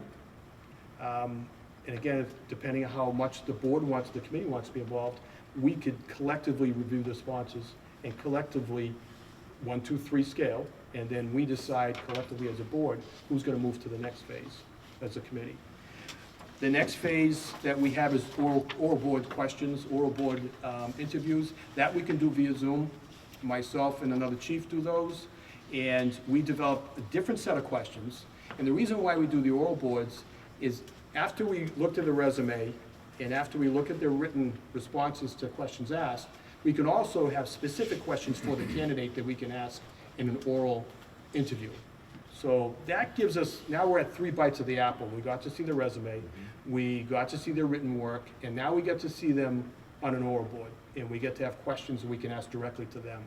Sometimes when we work with a committee member will say, hey, could you ask this candidate this question based on their written response or based on their resume? Good question to ask. And then we'll plug that in for specific candidates. All the candidates, we don't limit the oral board timeline because we want them to talk. But we ask each candidate predominantly the same question unless there's something specific that we want to ask them that came about from the written work of their resume.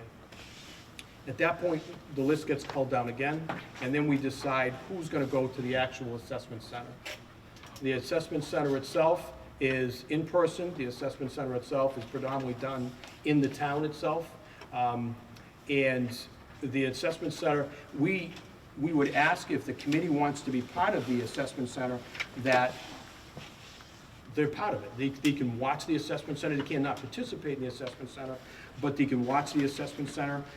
It's being completed or while it's in process. We would ask that whoever comes to watch the assessment center, the one thing is you have to be here for the whole day. You can't come in for one candidate, leave, and then come back for another candidate, because it's not fair for the candidates. The same people need to be here all day. It's an all-day assessment center. When we develop these scenarios for the assessment center, again, we specifically look at the town. What are the issues going on in your town? What are the issues that the chief should be aware of? What are chief-level assessment center scenarios that we should be asking them? You know, what are the issues you've had in town last year, the year before? Anything from budgeting issues, anything from personnel issues, anything from issues within the town. So we kind of try to find out, and that's why we need to know more about the town when we do this, what's going on? What makes good scenario questions that we can do this? And these are role-play scenario questions, and this is an all-day role-play exercise that we do. We only use police chiefs. How many people typically, you just answered part of it, police chiefs, but how many people would typically be a part of the assessment There's center? 4. If we're only putting, it depends how many candidates we put forth. Up to 5 candidates in an assessment center, we use a total of 4. There's a coordinator and 3 assessors. If we go beyond 5, if there's 6 candidates, we bring in a whole nother team of chiefs as assessors. It's too long of a day, and and if you bring in a second team, we put so many scenarios with one team and so many scenarios with another team. So it really depends on how many candidates that go forth to the role-play exercise, to the assessment center itself. The assessment center is crucial, and that's where we kind of sit down and try to find out about the town and what type of scenarios we're going to ask. It's very important. Each phase is very important, but the assessment center is a true test. So we develop the exercises before the candidates do the scenarios, or before the assessment center, we'll do an orientation with the candidates. Predominantly, we'll do that first thing in the morning. We sit down with the candidates.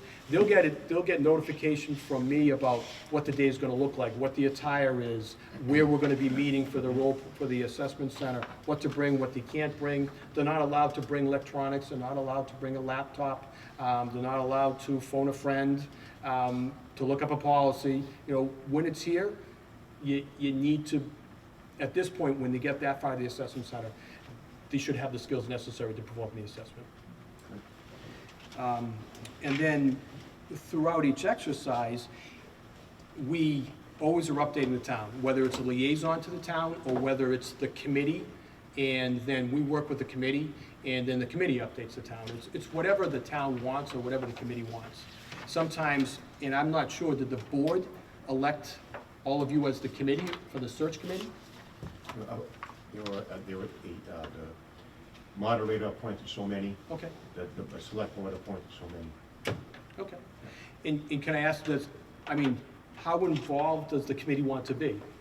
And you can be really involved, or you could not be as involved. I mean, that would be a question that you would, I'd have to ask too. It's like, how involved do you want to be? And it's, with involvement comes commitment, you know, the more involved you are, I think the more you get to see the candidate, and you get to support the candidate and why this person was picked.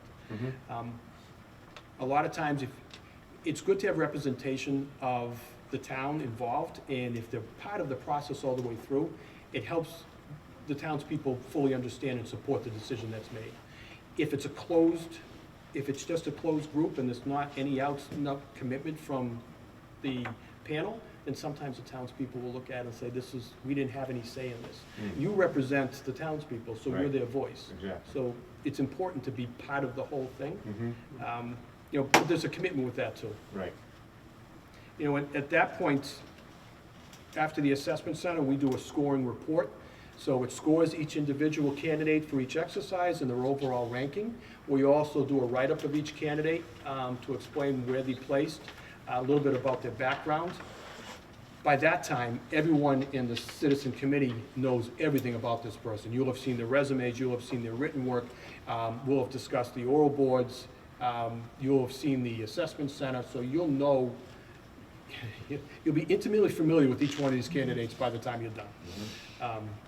And prior to hiring the candidate, and once the board decides who they're going to pick, then you've got to, a conditional letter of offering goes out based on the successful completion of a background, a psych, and a medical. Great. So could the committee then interview the candidate, like, right after the assessment center has been? Yep. So we've done it where the committee, after we do the assessment itself, when they're done, the committee is in, if there was this many of you, I'd probably break it up into 3 or 4 groups and put you in different rooms, and you would have the same set questions you'd ask each candidate, and they would become before you for 20 minutes, the next group for 20, the next group for 20. And that way they get to see each one of you, you get to see each one of them, you get to see the responses to their questions. Now, you don't necessarily have to do on the day of the assessment. Let's say you do the assessment on Friday, you could get the committee together on Saturday, and they come back on a Saturday and speak with each one of you. The TM or TA could do, after you're done speaking with them, the TA or TM can come in and debrief each team, each group as well. We've done that, we found that to be very successful as well. You should meet with them, you've been charged by the town, you should meet with them. Yep. And you are gonna get, traditionally we're getting upwards in the 20s, sometimes 30s. We've had over 160 chiefs in the last almost 2 years retired. That's 160 in the Commonwealth, there are 351 cities and towns. That's a lot of police chiefs. there is. There's a lot of movement going on in the world of police chiefs. You know, and there's a lot of, when you hire a police chief, that creates a vacancy in your own department in the ranks. Let's say there's someone from within, a lieutenant, a captain, that makes ranks. So that's a trickle-down effect with your own department, it creates a void. Or you just took another lieutenant or captain or a deputy chief or a chief from a small department that wants to come to a larger department. So you created a void over there as well. So there's a lot of movement going on in the world of policing right now. Police reform is created, is changed the way we do policing as well. And that's, when I talk about the uniqueness of Massachusetts, if you look at police reform, we do things different than other states do. And sometimes it's better to get someone from in-state. Doesn't mean that out-of-state candidates aren't good picks at all. It just, sometimes it's better to get a candidate that knows how we do policing in the Right. state. Sure. Any questions? Anthony? I think you covered it, but the level of experience with law enforcement executive searches in the past 10 years and examples of customized searches that you can offer to municipalities. So customized would be customized as it pertains to questions, customized as it pertains to oral boards, customized how you all want to be part of the process. I think I mentioned, we've done searches. I had one town up towards the Boston area that was heavily involved, wanted to be involved in every step of the way, which was great, because then you get support from them. The only thing that gets challenging is there's a lot of people in this room trying to get everyone there at the same time. And, you know, that can be challenging. You know, I've got a meeting tonight, or I've got a kids game, or I've got this, or I've got that. That can be a little bit challenging, trying to get everyone there. It's really how much the committee wants to be involved. You know, I like when the committees are involved, because involvement comes commitment. You know, you help us pick the candidate that you want. At the end of the day, this is your police chief in your town, in your community. What do you want? I hope I answered your question. Yeah, absolutely. I noticed that you did a neighboring town recently. How many, just out of more curiosity than anything, how many did you have for, let's just say Bellingham, for instance? So Bellingham was a civil service search, Sure. and Bellingham was 20. But it was civil service, open So competitive, a little in-state different. only. In-state only, obviously. Obviously, yeah, yeah, in-state only. So the difference is, if it's a civil service, open competitive, so a civil service department chief's position predominantly has to stay in-house. They can do an open competitive, which means they have to open it up to everyone, whether you're a civil service police chief or not, a civil service candidate or not. So everyone gets to take it, and everyone has to go to the assessment center on that. It's different than, like in this process, you can actually take people that aren't qualified out of the picture. When the dangerous part about it doing open competitive is, some people who should not be putting in for this chief's position are allowed to, because that's the way the law states it has to be. In this type of search, if they don't meet the minimum criteria, let's say a lieutenant or above with 10 years progressive supervisory experience, with a minimum of a bachelor's and a master's degree preferred, if they don't meet that, we don't have to let them move forward. In open competitive civil service, it's different. The rules are different.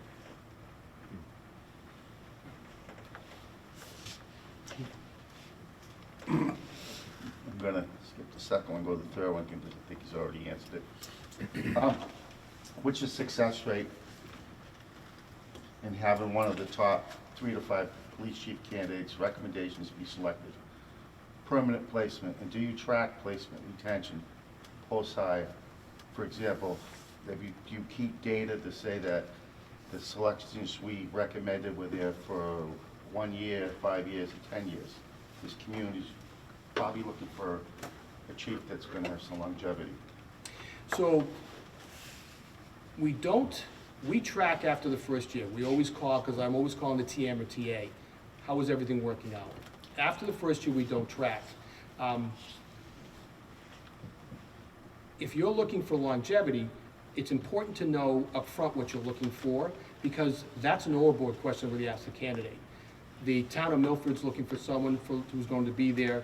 They're looking for longevity, a candidate who's going to be there for 10 years. Is that something you're interested in? If they say, I would hope most of them are in it for the long haul.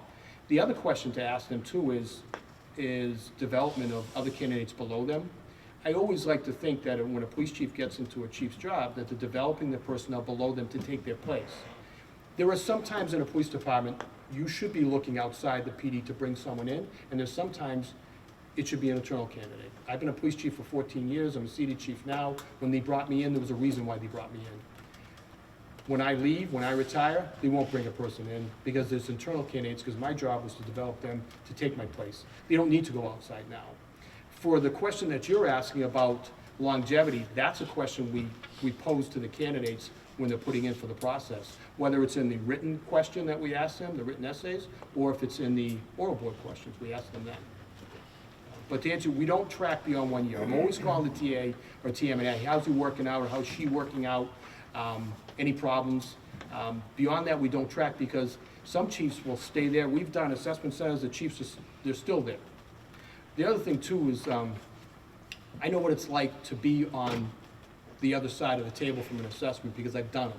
not only do we do them, I'm on this side of the table, and I work on them, and I'm an assessor and a role player, and I went to ICP to get trained how to do them, but I through my career, I've done assessments to get my position. I did this full assessment to get the job I have now. So I see both sides of it too. It needs to be professional, it needs to be done right. Actually, one of the companies that put in for here was the one that did my assessment. So I've been around them for a while. Thank you. So, in that 1-year rate, how are you tracking? So we've done very well. If we were tracking long-term, I think we'd have a better understanding of who's staying, who's going. I'll be honest with you, we don't track beyond 1 year. In the 1 year, you'd really have to track beyond 3 years, because when a chief comes in, most of the time, they sign a 3-year contract. If you really want to know statistics, which I don't have, and I'll be honest with you, we don't track, everyone's going to stay for 3 years, because that's your contract. No one's, for the most part, no chief is going to sign up for a 3-year contract and leave before that 3 years is up. It doesn't, professionally, it doesn't look good for them. And if I was doing an assessment center and I had a chief that didn't complete their first 3-year contract, that would be an horrible question I'd ask them. You didn't complete your first contract with the town that you're in now, why not? So I would ask that. How many people are in your company? There are full-time people, 2. The other chiefs are trained assessors. We don't need to hire more, we don't bring them on until, we don't even pick them until we know who the candidates are. The chiefs we use are trained to do assessing, but we don't want to bring them on board to do the assessment until we know who the candidates are, to avoid any conflict. So we would use assessors that are trained to do assessing, but not right around your PD, because we want someone that comes from outside. And you can't pick the assessor till you know who your candidates are, because if you pick the assessors now, they may know a candidate, and then we have to remove them and bring someone else in. What kind of a pool, how big a pool of assessors? We have 25 assessors that are trained to do assessing. And you pull 5 out of 25? We'll pull, well, it depends how many candidates we have, will depend the team we bring. But what we need to do is we use assessors that are from like-sized departments. You would not use an assessor for Milford that you would use for a 10-person police department, nor use an assessor for Milford that comes from a 150-person police department. You want to use assessors that are familiar with this size operation, with the demographics, with the population in your town. So that's important too, to get the right assessors. You're welcome. Casey, anything? Yeah, can you tell us about your, background investigation process? The background on the candidates, the Yes. final candidate? So when we do a Or back. even throughout the whole process, where you even Okay. down select? Sure. We can't do a full background until they sign a conditional letter of offering. That's required by law. They have to sign a conditional letter with the town before we can do a full background.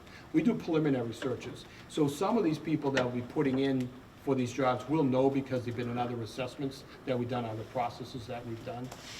We'll call local PDs.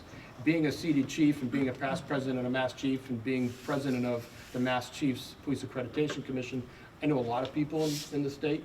And being a chief for 14 years, I know a lot of people in the state. So I'll call other people, hey, do you know so-and-so? Do you know anything about them? We'll research the town that they're coming from. We'll do social media, look at the social media posts.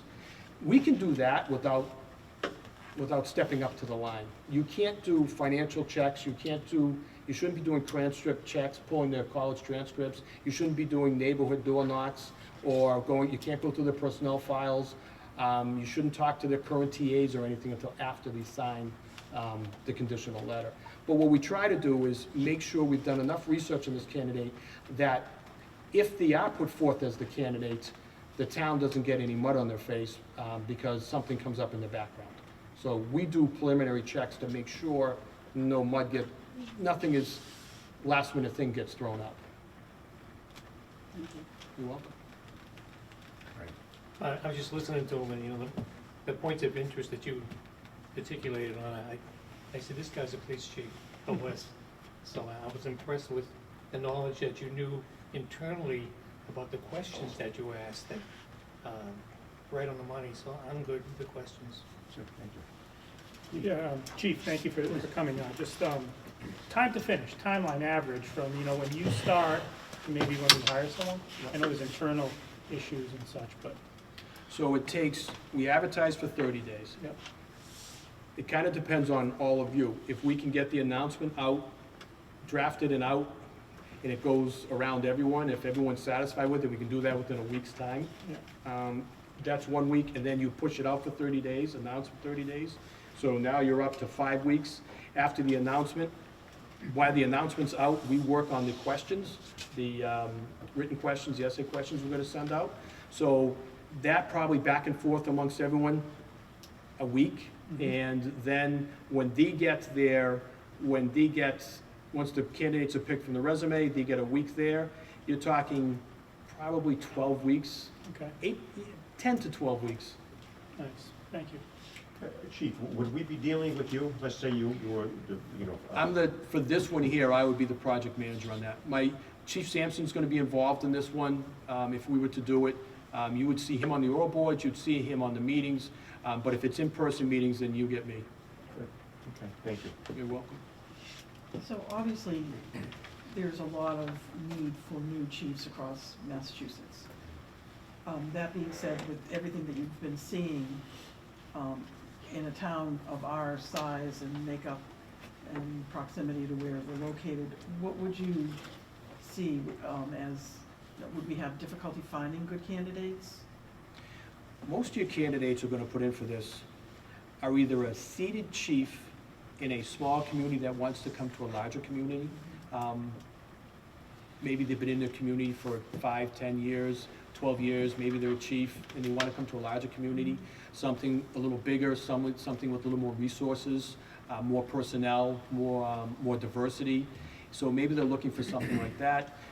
I see you're gonna have in Massachusetts, most chiefs have hopefully without a doubt, have a minimum of what we're seeing, have a minimum of a bachelor's. Most of them have master's degrees, so they're educated. That's a lot because of the Quinn Bill was here in Massachusetts at the time. So you're probably gonna get someone, and you could be getting a deputy chief from a larger PD as well, like size, or maybe even a little larger, that just wants to be a chief. And they're a deputy chief in a police department where the current chief is younger, is not going anywhere anytime soon. So they're either gonna stay as a deputy, or they wanna go and become a chief on their own at another police department, so you could be getting those candidates. It's kind of a mix. You're not a mid-sized department, but you're just about a mid-sized department. You're not a small department. You're over 20 personnel, you're not considered a small department. In Massachusetts, 95% of the departments are 25 and below. They're about the percentages. You're above that curve right there, so you're quasi-mid-sized department or just a hair under. So you will get deputy chiefs, second in commands, and you will get some chiefs from smaller agencies that want to come in. And you'll get lieutenants and captains from other departments too. I would hope that your size department, that you're gonna be in the 20s, close to 30s for the applicant pool. I will say we're seeing some of the numbers getting smaller and smaller because there's been so many chiefs' jobs. Again, I've seen the same resumes come through, and some of the resumes are like, no, it's not the right fit for this person. It's just not. They don't have the background, they don't have the experience to do this job. So that makes me wonder if this should be expanded through at least New England. So that's what New England Chiefs of Police Association. So when it gets advertised, I always suggest that you put it through Mass Chiefs, and you push it out to New England Chiefs of Police Association, so it grabs all of New England. Another area too is, every state has a Chiefs of Police Association. We're a good sized one. We have 351 cities and towns, plus in ours are universities and colleges that belong to ours as well. Connecticut has one as well, so you can always push it out to, we can push it out to the different associations, as well as New England Chiefs, which is all of New England are part of that. That draws a good crowd. I would suggest that you keep it to New England and don't push it out too far beyond New England. I mean, Massachusetts unique, Connecticut, I worked in Connecticut for 23 years. They're fairly similar to Massachusetts. Rhode Island, they're a little different. But New Hampshire, Vermont, Maine, if you just kept it New England, that would be a decent pool to grab from. Anything beyond that, I just question a little bit. Thank you. You're welcome. Just one of the comments that you made about when the resumes get sent in, you do it through the internet now and that instead Yeah. of written? So Yeah. your recommendation is, I was on the previous chief search committee, and we, at that time, they were all sent to our town administrator.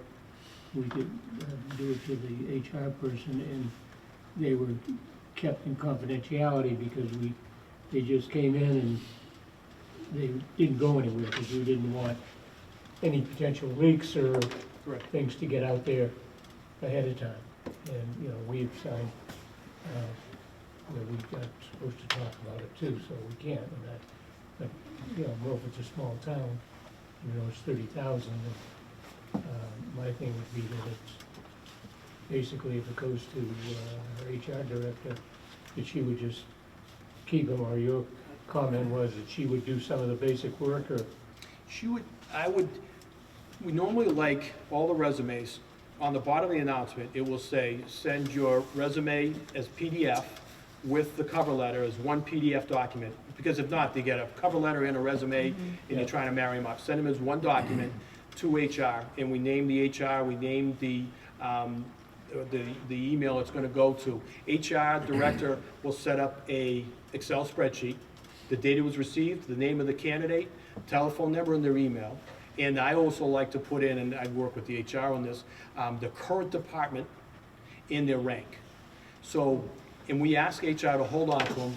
We don't want to see them until the date, the date on the announcement. When that date on the announcement's done, then we ask that HR sends everyone in the committee the spreadsheet. So you get to see every person what their name is, what police department they're currently in, their rank, the date they sent it in, and their email, and then you get the resumes.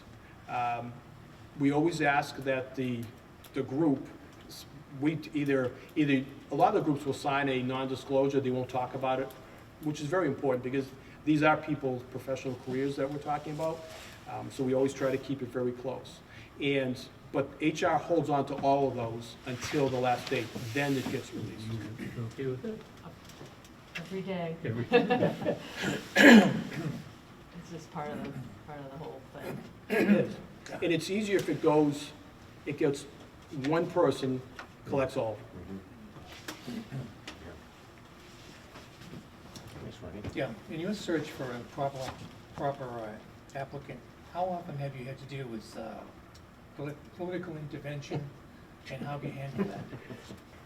Good question. So, This is where everybody's lips have to be sewn shut. Yeah. so it's always interesting because boards being boards. Interesting and- is a good word. Yeah, and politics being politics, you always have select board members that are interested because they represent the people in town and they want to have a voice. But the way I look at it is the select board has elected you, all of you, to do the search, to help assist with the search. So is there a liaison from this board that deals with the select board? Is there a chair of this group? Okay, so your job is to deal with the board? the select I'm board? on the board. Oh, because you're on the board, okay. So it's, is the board gonna get involved in this search or not get involved in the search? It's really good when the board kind of sits back and lets everyone here do their job and then presents the candidate to the board. That's exactly the way it's gonna be. Well, that was a That's the generic bylaw. answer. What I'm saying is, okay, when you have a difficulty and you reach an impact with what you want to do and what someone is telling you to do, do you ever occasionally say, you know what, we're done, we can't help you? Or has that ever happened to you? If it's unethical, immoral, or I think it's gonna taint the process, I will leave. I'll meet with all of you, I'll tell you what the dilemma is. If the board starts calling the individual board members, the board has strength when they work as a unit. They have the authority to vote as a unit. If they're calling me individually to push upon what their requests are, if I think it's unethical or immoral, or it's gonna taint the project or the process, then I will be honest with you, I will step back. Okay. I will step away from the table. Yeah, I can't see that happening. not in Milford. Can I ask a question, if you don't mind? Did you have problems with your last process? So, Yes. Jody and. We were both on it. Yeah. so can I ask, what were the you don't have to get into details, but what were the problems? What were the things that we want to avoid? Well, part of it was that 2 of the 3 selectmen had politicized the committee. And so we were behind the ball from the get-go. Okay. And unbeknownst to us, Jody and I, at least maybe we were just being naive, but there was an individual that before we even met the first time, the individual told me, and I didn't really believe him, but he was right on, that the process was tainted and that we were gonna end up with what we ended up, and he was right on. But this is an entirely different board that we had 3-4 years ago. And so it was, that was my take on it. Talk, but I don't believe the current selectmen would do it. And if they did, how many of us would go along with it? You know, you say you'd step back, I'd be behind me. You're right, Albert. We're not necessarily talking about the selectmen, Doesn't matter, selectmen or anybody else. anybody else is. Yeah, no, you won't get that in Milford. As a No. matter of fact, this committee learned from the last committee, what worked, what didn't work. The process works if everyone follows Sure. the guidelines. They're not rules, they're guidelines. The process really works if everyone does what they're supposed to do and everyone gives honest feedback and gives honest input in what they would like to see. It does work. You know, the resumes speak volumes. Did they meet the minimum criteria that we put in as a group into the job announcement? And you'll call people out that way. The written questions are important. You know, they're important because you get to see the writing style. They're also important to see the thoughtfulness of their answers, the depth of their answers. Do they know what they're talking about?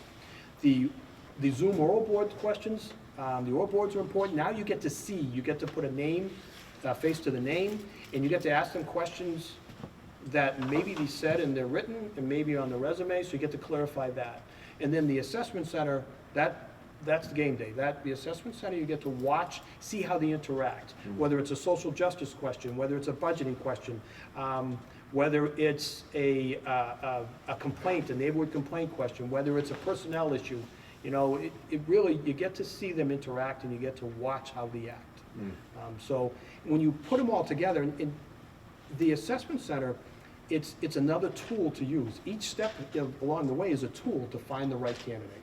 And in the panel interviews, like I said, you can do them right after. Sometimes it's better to do them the next day. If you did the assessment center on a Friday and you did the panel on a Saturday, you can use a building such as this. You go breakout rooms, and the candidates go from one panel to the next to the next. Like I said, a group this size would be at least 3, maybe 4, and then they go all the way through, and then when they're done, they get to leave. You get to ask them questions. You actually get to see them one-on-one. Now, you'll have seen them throughout the whole process, but you get to ask them questions one-on-one. Sometimes when you wait till all the way to the end of the process, you formulate questions in your mind you want to ask the candidate because you've seen their resumes, you've seen their written work, you've seen their roll boards, you've seen the assessment center. Now in your mind, you've formulated questions. He said something or something popped that you want to ask a question on. So you can do that. Most of the time, we like to get standardized questions for each board to ask. But maybe there's something that you want to ask that we can push into a standardized question. Hey, I'm sorry, did you say that you have, after the assessment, you do a write-up on each of the people that went through it? So the scoring report, we'll give you a numerical score, 89.3, and then we give a ranking. Now,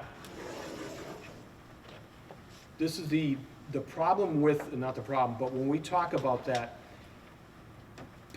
you can do a public information, the numerical score is protected by law, by statute. So if the person got an 89.9, that cannot be released, okay? A ranking can be released, but not the 89.9.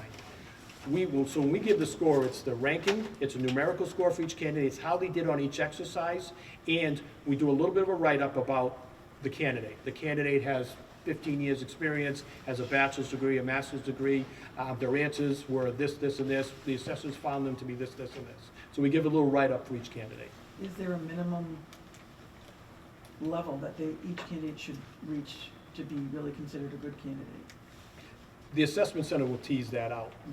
So the assessment center, like I said, will rank them, as well as get a numerical score, so you'll be able to see where they ended up. You know, you try not to put forth candidates, we always try to get at least 4 good candidates, and then sometimes 5 for the assessment center. And we've put 6 in.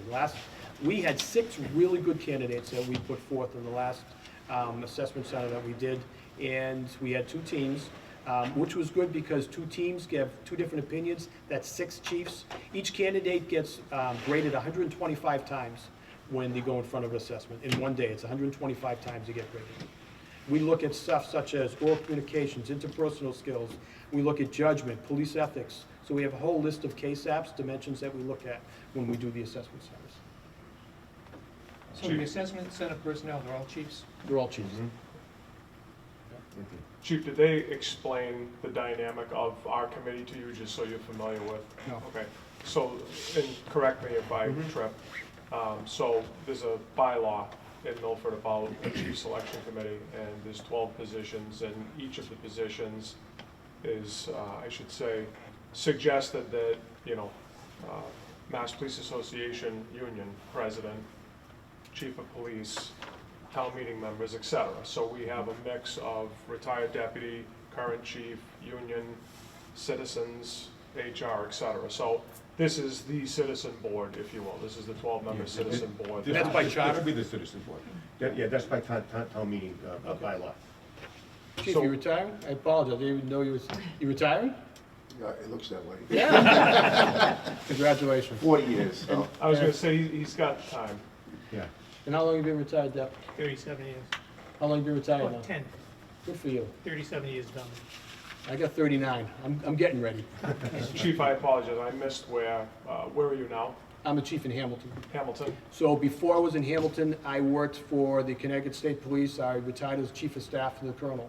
Connecticut's different than Massachusetts. In Connecticut, we're the policing agency for 69% of the state. North of Hartford, there's not a lot of local PDs. Right. When I was a barracks commander in Danielson, I had 13 towns. There were no local PDs. Yeah. You met Yep. with 13 TAs and TMs, and because there was 13 different towns, there 13, and some were real small Sure. towns, and some were much bigger Thompson, towns. sure, Yeah, Danielson. exactly. Yeah. Thompson, Danielson, Yeah. Killingly area. And then before and when I was before I was at the training academy, I was a barracks commander. I did a lot of different, Connecticut was great. It was a great job. Before that, I started off at Sturbridge PD. Oh, okay. And I was a local at Sturbridge. Back then, you only had to be 18 years old to be a police officer, so I started when I was 18 in 1984, and then haven't stopped since. Yeah. And We're it's trying been- to recruit a kid from Willimantic. Oh, are you as really? patrol right now. Yeah, Willimantic's tough. That's a tough little town to work in. Yeah. I've done some work in Willimantic and Wyndham, which is outside of Willimantic. Sure. It's a tough town to work.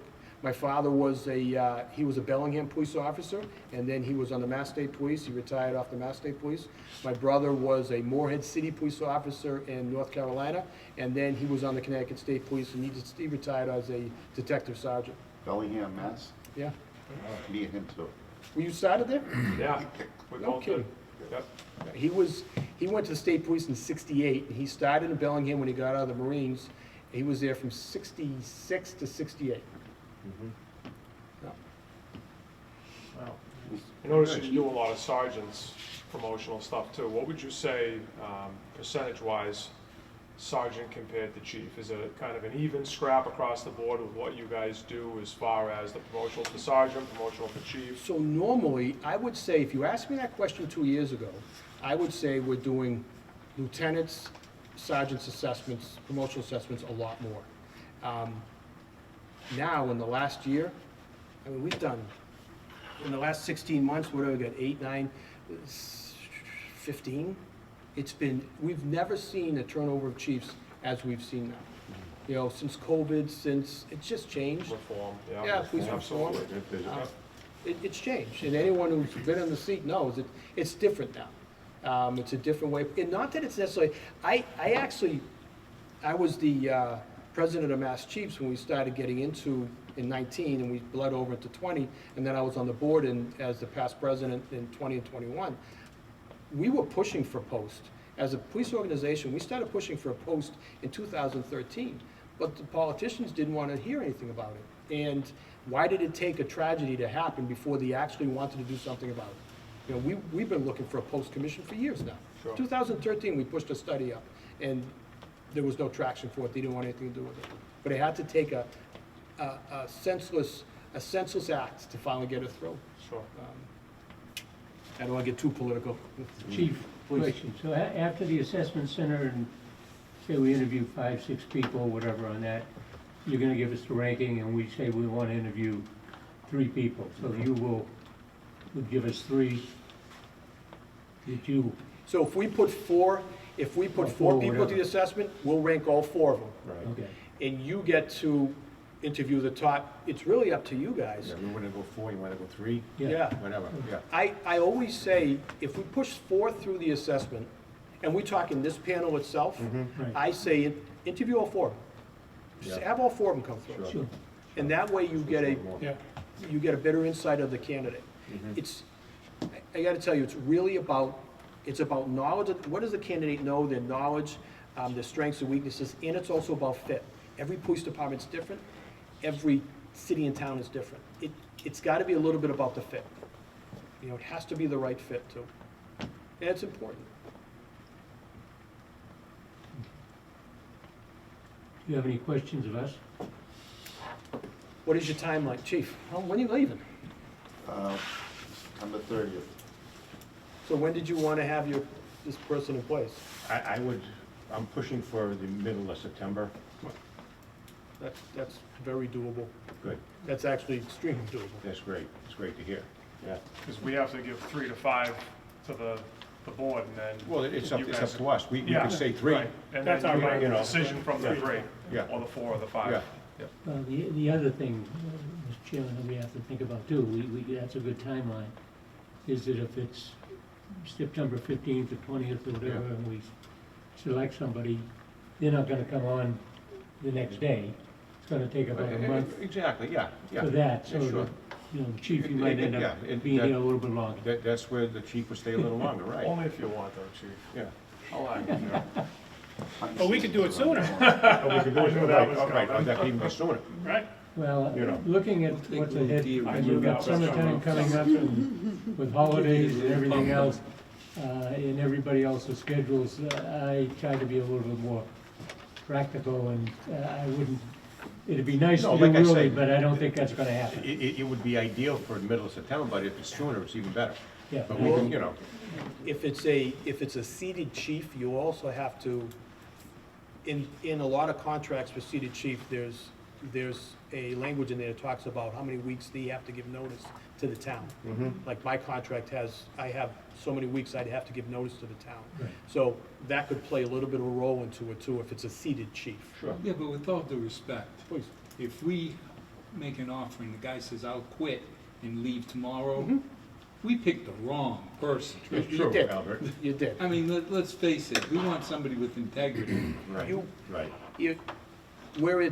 Where the chief's not leaving till September, I mean, that's plenty of time to do a full process, do a full background, and give the candidate enough time to put a notice in. If they have time they have to burn, vacation time, whatever, it gives them plenty of time to do that.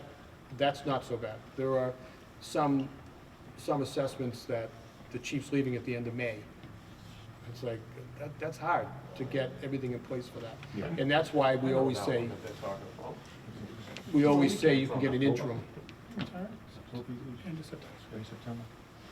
And you'd obviously be willing to help with the post that we're gonna put out. Well, for- I would write you're talking about the job announcement? Yeah, the job description. So I would write it, Okay, and then I'd push it out to the committee to review, add, tweak, take away. We try to keep it no more than 2 pages, because it gets very expensive. And then, I would write it. I'd write it, then I'd send it out to you guys. And then you can add, delete, move it around, make it unique. But to do that, you need to get staffing levels. What you have for staffing levels. Does dispatch fall under the police department? Does the ACO, animal control officer, fall under the police department? You know, what falls under that police department? How many, what's the rank structure look like? How many vacancies? We don't put vacancies in there just yet, but, you know, what it looks like. What's your operating budget? What's your proposed operating budget for FY '24? If you've had town meeting, that should be established. So that's the kind of stuff you need when you put it together. So I put it together. Normals have a two-pager? For a position like this. Yeah. Yeah, We, that's- Chief, we already, Seems huge. we wrote it up and we've approved, This is the our board last has. one that Yeah, we already The approved job it description at showed our us. second meeting. Oh, okay. The job announcement you already done? No, No, the job job the description. JD. Oh, the job description. Right, Description, yeah, but it was- which would we- be we basis proceeded for to the middle one of the. January. This Yeah. is the one from 2020. Right, but we have a current one. How many pages was it? I think the one we have now is only 2 pages anyway, It's right? not even 2 pages, it's like Okay. one and a. Yeah. Yeah, you were referring to the job announcement, the job posting. The actual yeah. posting, Posting, to right. solicit the I'm not saying the candidates. job description, but the job posting is 2 pages? Well, that would be, yeah. No, this is a job description, You but know, we that's, just No. have, No, this we is- did this the is the job posting. description. that's supposed to, yeah. Yeah, it shouldn't be any more than that. It usually hovers around 1.5 pages. Most of them around 1.5 pages. And you'd also put that on your website, and that way candidates can go to the different, whether it's the town website, whether it's Mass Chief's website, it gets posted in those different locations. Any other questions from anybody? No, great job. Thank you. Thank you, Very much, Chief. Chief. Thank you. Appreciate Thank you very it. much. Nice meeting all of you. Thank you, Chief. Chief, best of luck to you. Thank you. Did you live in Bellingham too? No, Did you live in I was Bellingham? only there I a still little while. do, Do you I really? still do.